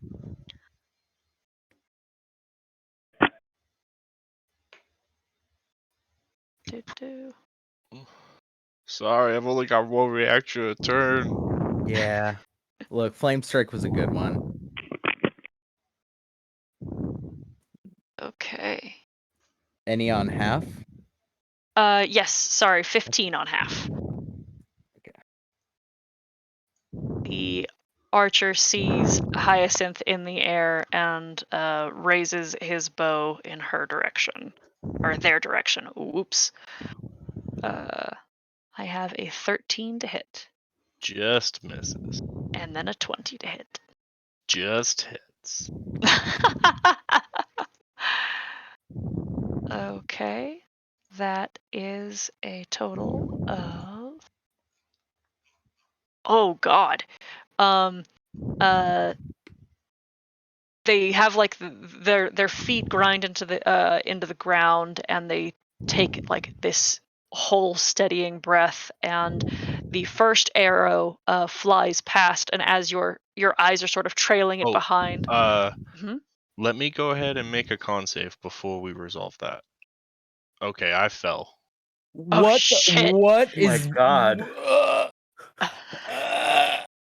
I'm gonna try not to fall, actually. I'll use my last inspiration. I'm so afraid. Okay, I don't fall. Okay, at least it's not This a time. crit. Like Okay. I might fall after I get shot. Yeah. As you you're fall like 5 feet and then regain altitude. Whew. And then get speared by an arrow for 19 points of piercing damage. Okay, -2 from the rest of my ward. 17. Okay.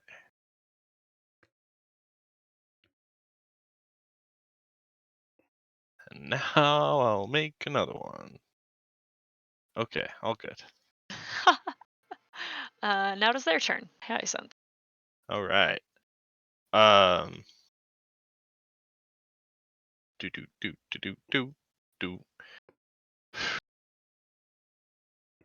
I'm going to move my 60 feet in the air. Well, yeah, I'm going to move over here.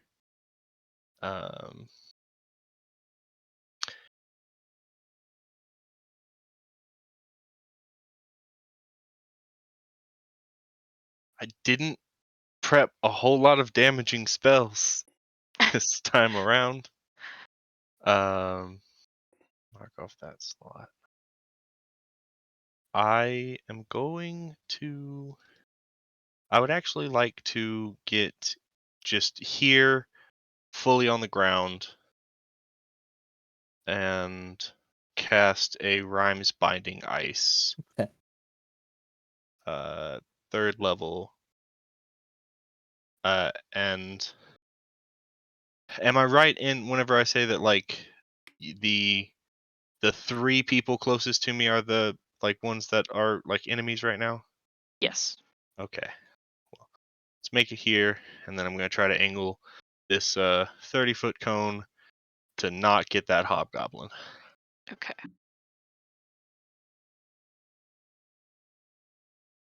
So DC 16 con save, or 16 cold damage, and if they fail, they are hindered by ice for a minute or until someone else uses their action to break away the ice.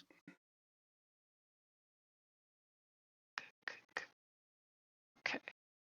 The big fella who's over here, he saved, but the other 2 failed.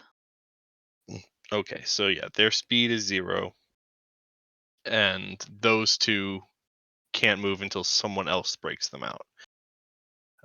And then the guy that saved takes half. Okay.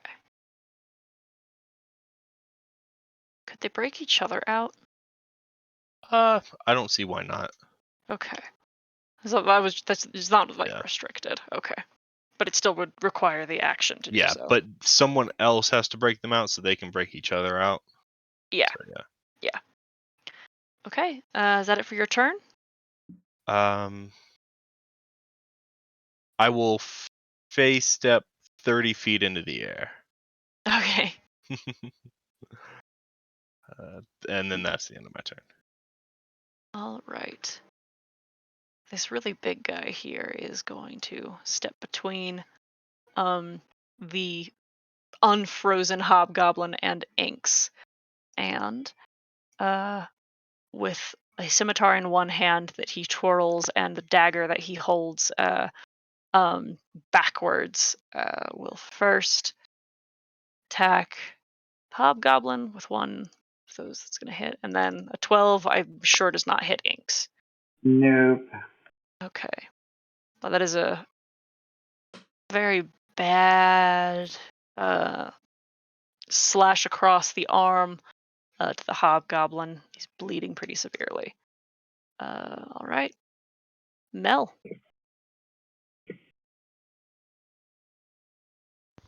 All right. Yay. My turn. Mel's gonna walk over here. And, oh, that handily hits. All right, she's going to cast Toll the Dead on 2 of these bad boys. Uh-huh. In the back. Reaper for the win. Reaper for the win. Oh my god. So many of them have rolled nat ones on their saves as I've been rolling dice today. Okay, neither of them save. Oh boy. Is that a d12 for both? Did I just roll once or did I roll They may twice? actually not be damaged. Are they damaged? They are both hurt, yes. Okay. So it's 2d12. Just roll it once. For 7? Damn, that's bad. All right. And then I am going to go ahead and summon my very, very good friend. A spiritual weapon right about, if it would scroll, not here where I'm placing it, but here right behind him. And attack this very, very, very chipper fellow. That'll hit. Well, it's not dark forces. It's a law of nature. Goodbye. Stop fighting it. Only a little death never hurt no one. That's pretty good damage. All right. That's turn. Inks. Well, I was focused on someone else, but apparently he wants my attention, so we will go brass knuckles. 16? Ooh, let's see. He is actually going to catch your fist between his crossed blades and raises AC, so that is a miss. What? Cute. I'm ahead again then with my other one. That 25. one. Cool. Indeed. Stunning strike. Ooh. Oh, that's a 5. He failed.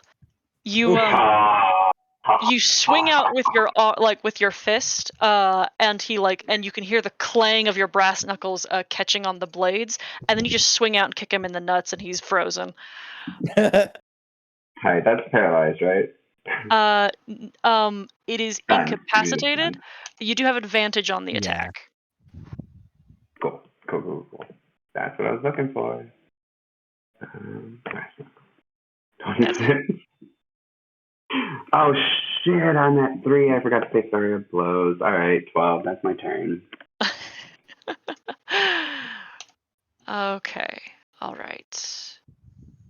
Torek. Don't like this. This just not even say anything, just oh shit. And I will take a couple shots. Did not that's the wrong gun. Did not like seeing that. Oh, I will use my pocket last inspiration to not now. Okay. Hey. Great piercing and the second shot. That is a hit. Only for 12 piercing. Oh, these 2 shots do send her to the ground. She is down, bleeding out, dying. Feel kind of bad. Do something about that later. Cannot have giant frost blasts. Didn't seem as into this whole fighting thing as fucknuts over here, but I'm assuming that's the end of your turn. I was over here. So I will move 5 feet closer to her with the last of my movement. Haza. Yeah. I'll just actually, I'll just swing. I'm still trying the flat of the blade. Look, it might be worth it. That's a hit. Okay. Just fucking hammering him over and over again. Let's see that. 11. Okay. All right. Wow. That's my turn. All right. He's very visibly becoming exhausted. Oz.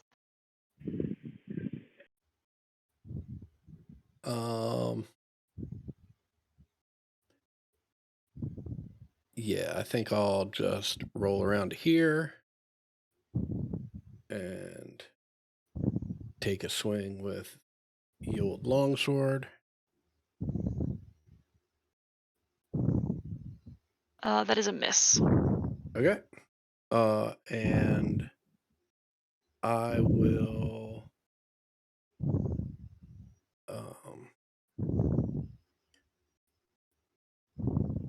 call out to Inks. Hang in there. That's 12 Nice. points of healing. All right.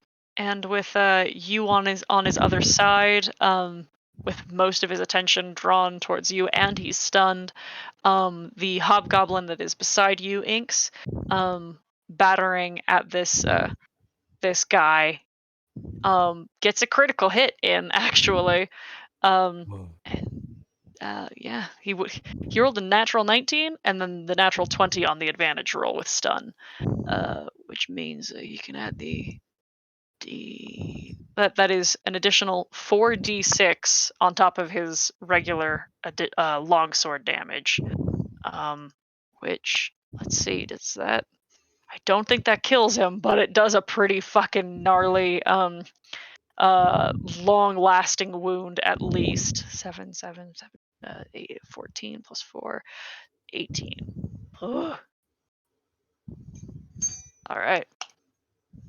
That's the only one of those guys that's up. All right, buddy. Right. Nut job. What are you up to? He is actually going to likewise. The sun within his shield is going to glare and flare at you, Mel, and he is going to cast. I would like to counterspell. All right. Counters the spiritual weapon coming your way. Yeah, tit for tat. Yeah, and then he is going to just swing the maul into you, Haza. He doesn't Aw, have his how cute. Remember? Oh, Yeah. that's right. I you disarmed dropped it. it. Yes. It is like 10 feet away. It's behind Oz right now. Yes. Yeah. Oh, what's wrong? Can't get it up? Let's see. Does still have an action though. I wonder if there's anything I could do with that. Cleric stuff. Cleric stuff. Yeah, he could just Haza, make a dexterity saving throw. Okay. That is a miss. Another pillar of that light explodes out from the ground beneath you. You take 18 points of radiant damage. Yeah. Hazel looks fucking angry now. Just like, motherfucker! Oh, that person's dead. You're out. Oh, you're still alive. Let's see. You're at disadvantage. You've got Hyacinth right there. But the archer is still going to draw their bow in the direction of the incoming armsman, Toric. Disadvantage is a 23. Still hit. Not sure. Isn't Hyacinth up in the air? Didn't Yeah, you I'm misty not. step Oh, in the yes, you misty stepped. Okay, so advantage is a 25. I mean, still hits either way. Just, Okay. The second attack will miss, but you will take off. I'm going to Bowie. use cutting words to give him a d6 off of this damage. Okay, would you roll me a d6? Oh wait, no. Cutting words. Is it damage or is it to the attack roll? I'm Attack. taking it off of the damage. I can do either. Cool. Can you? Yeah, attack roll, ability check, or damage roll. Oh, Neat. I didn't Huh. know that. That's badass. That It's really great. How have I played a only ever lore seen bard it for used? 3 years. Wow, it does just say fucking damage roll. What it the sure fuck? does. I know. Is this a Mandela effect thing? No That's what fucking I'm way. thinking. Were we in the other universe where this wasn't? We're in the Berenstein Bears world. Like, I Hey, feel that's like the real world. That's the real world. Is it? I thought it was Yeah. Berenstain. See, because I feel like I had it. I said Berenstein, and then Well, somebody that's was the like, "No, thing. it's Berenstain." It is Berenstain, but the Berenstain is the real world. This is the That's fake the one one that that we got everyone shunted remembers. into. Yeah. Yeah. We're in the Oh my dark God. lane, Uh, Oh, Anyway. wow. Holy so my fuck. mind is damage fucking off. blown. So 5 off of the total of 9 because my extra damage roll sucked shit. So 4 damage to you, Okay. Damn. and then it is Hyacinth's turn. All right. God damn, Oz. Yeah.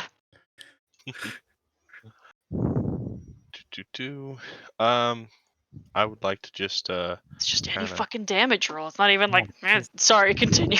You have to do it before the roll is the damage is rolled, but Or yeah. announced, rather. Yeah. Yeah. I'm gonna float Fuck. over here and loose a magic missile at our cleric guy. At the motherfucker divine. Yeah. All right. You just smote me. Okay. 12 damage. All right. Ouch. Each bolt of bright, colorful force, just impact after impact, is knocking him around. He's wearing himself out. Oh, I am just remembering I do need to regain a little ward HP from that counter spell. Okay. But yeah, go ahead. That's it for my turn. All right. I almost announced this character as if it were someone else to play. But is he Jim. is and I Done, almost baby. just said constipated instead of incapacitated. So Mel, it is your turn, and I'm shutting up. Either or, really. Mel is going to continue walking over here and just go ahead and reach out an arm through all the chaos and attempt to give this guy a little pat on the shoulder. Okay. Where are you?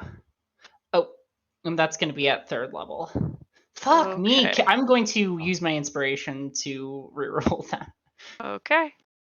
Come on. There we go. His AC is currently a 20.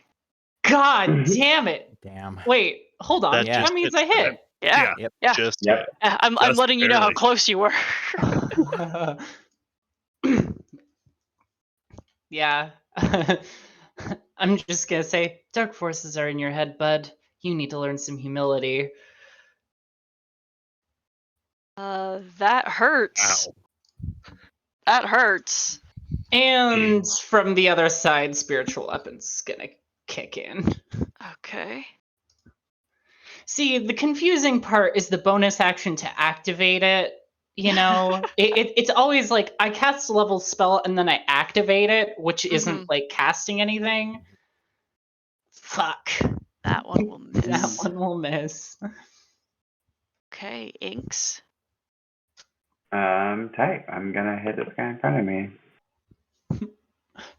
Wham So bam. 20. Bam. Yeah.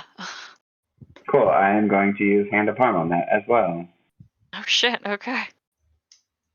8 extra damage plus the original brass knuckles, which is 10, so 18 damage. Oh, he's And- unconscious.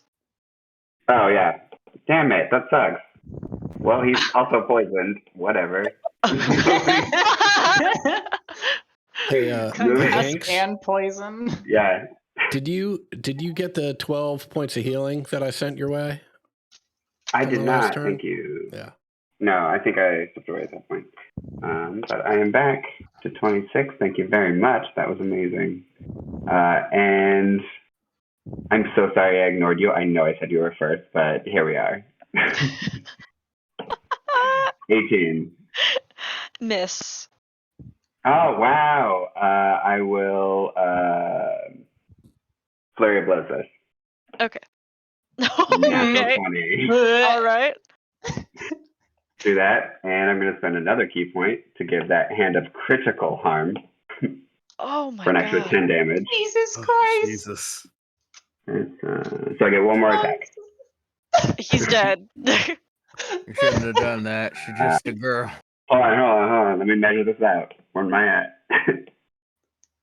And all before I could cast 15. Mass Cure Wounds. Tight. I can make it to the next guy for my last flurry of blows. Oh, no, wait, no. Sorry. Hold on. So, no, they're all Yeah. down. No, this guy is still up. That was Oh, the okay, one that cool. she was That's attacking, the one that just right? got crit, right? Yeah, I thought Yeah. that's the one Inks crit was was, attacking. Oh shit. 24 total. Oh, okay, hold on. Backing up. I thought I saw you move to a different place. There's a lot of tokens that I wasn't. Okay. All right. That's fair. So this one's still up, but is in such a bad way now. Okay, so the archer's still up?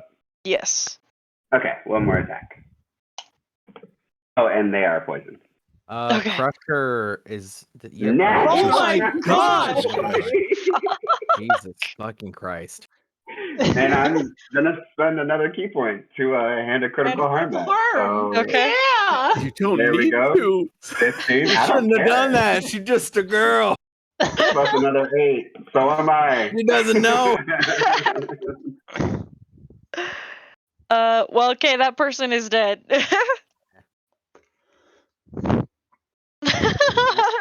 Yeah. That is my turn. Okay. Toric? I don't think we really needed to kill these people. Oh, okay. Oh, one's still bleeding out, Would so have you're preferred okay. we didn't. Just kill this fucknut over here, please. And make Urgle happy. Knock him the fuck out. Yes, with his knockout hold on. bullets, Haza. Yeah, I was gonna say, what do you expect me to do here? 10, 30. I could get in there, but The mage is still like bleeding out, right? Everyone here is dying. okay. All right, Haza, you got that one. I'm just gonna Gonna fucking try. is there a way for me to? Yeah, I can do this all in enough movement. That was 5, 10, 15, 20.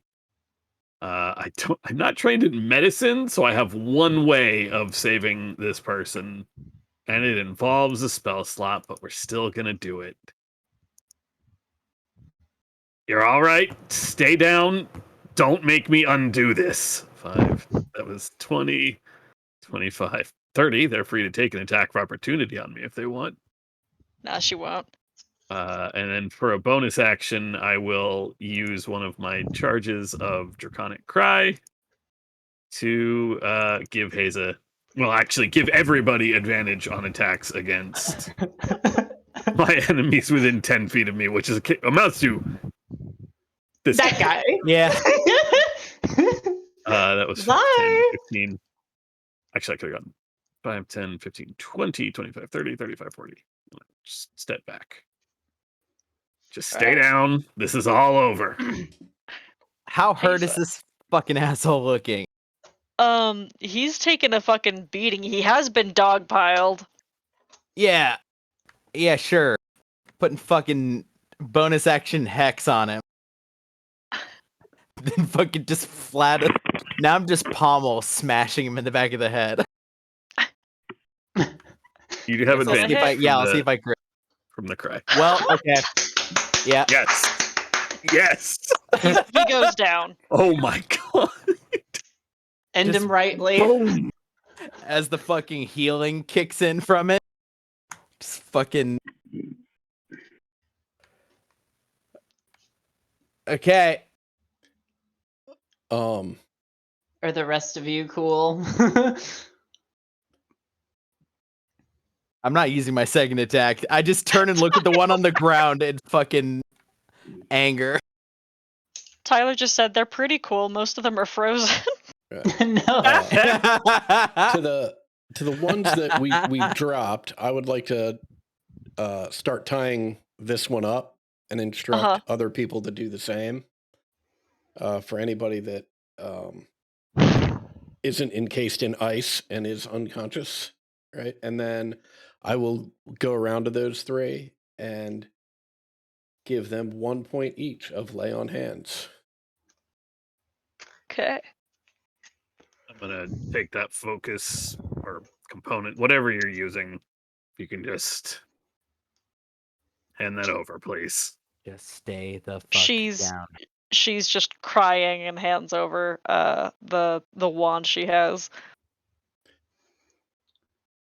Who the fuck are these people, anyways? She'll ask one of the hobgoblins. Well, all of them except for one are encased in ice.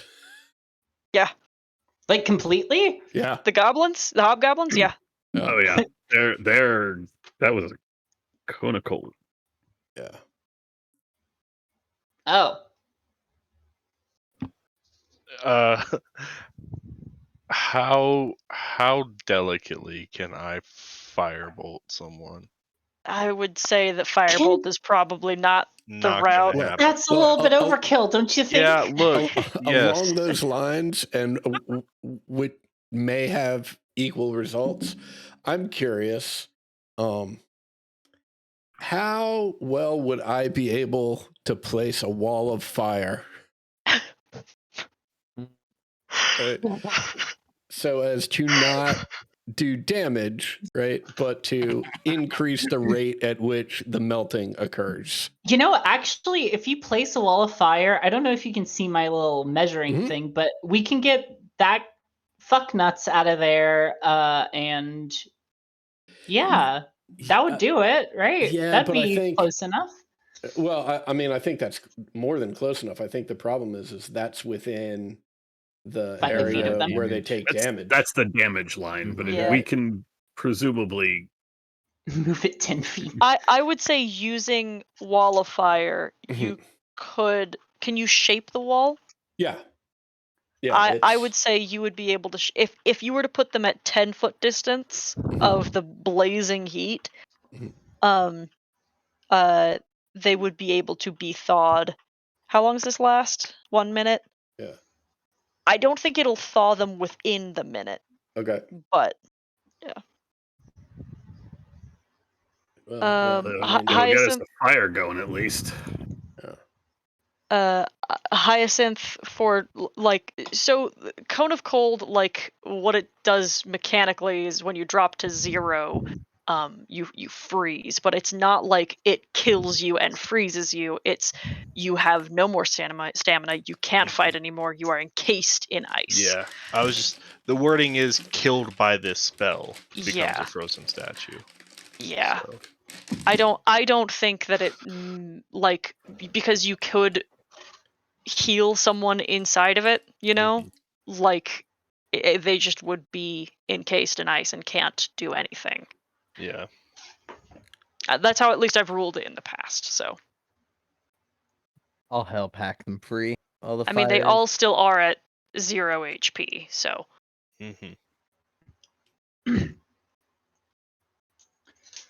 Yeah, as soon as there's enough room to reach in and actually touch them. 1, 2, 3, 4. I'll spend 4 more to lay a hands on point. So okay. Also, I don't know how I would get some sort of signal or something or other, but any of these people should be dead. I would say even like the eclecticism of your faith, it is ultimately kind of your call. But it isn't though. Like what I mean is Jurgle will make such clear when it is something that makes sense that they are dead, like that they should be dead. Like you automatically will always know an undead needs to be killed, needs to be destroyed. As far as people cheating death, the only way to know that would be to like have an effect like detect undead for like something that's disguised as a person, I don't think that you're going to have an impulse unless I have a very, very good narrative reason to be able to make that call, but you can make that call for your own character to think that that's what she believes. Does it make sense? Yeah. I guess to answer your question, the answer is no. Yeah, it's a whole lot harder when the records aren't here with me and I am making them.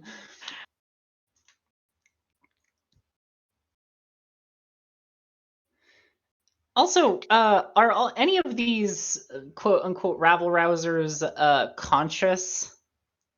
All of The one them. next to me. I think. They've all been healed. Yes. Oz, did you give one to the priest as well, or no? Yeah. Okay. They Take his shield off first. well, he's tied up. Yeah. These 3 are tied up. I wouldn't have restored a hit point if they weren't. So start talking. let's start simple. Who are you? And we're gonna have to call session. Yeah.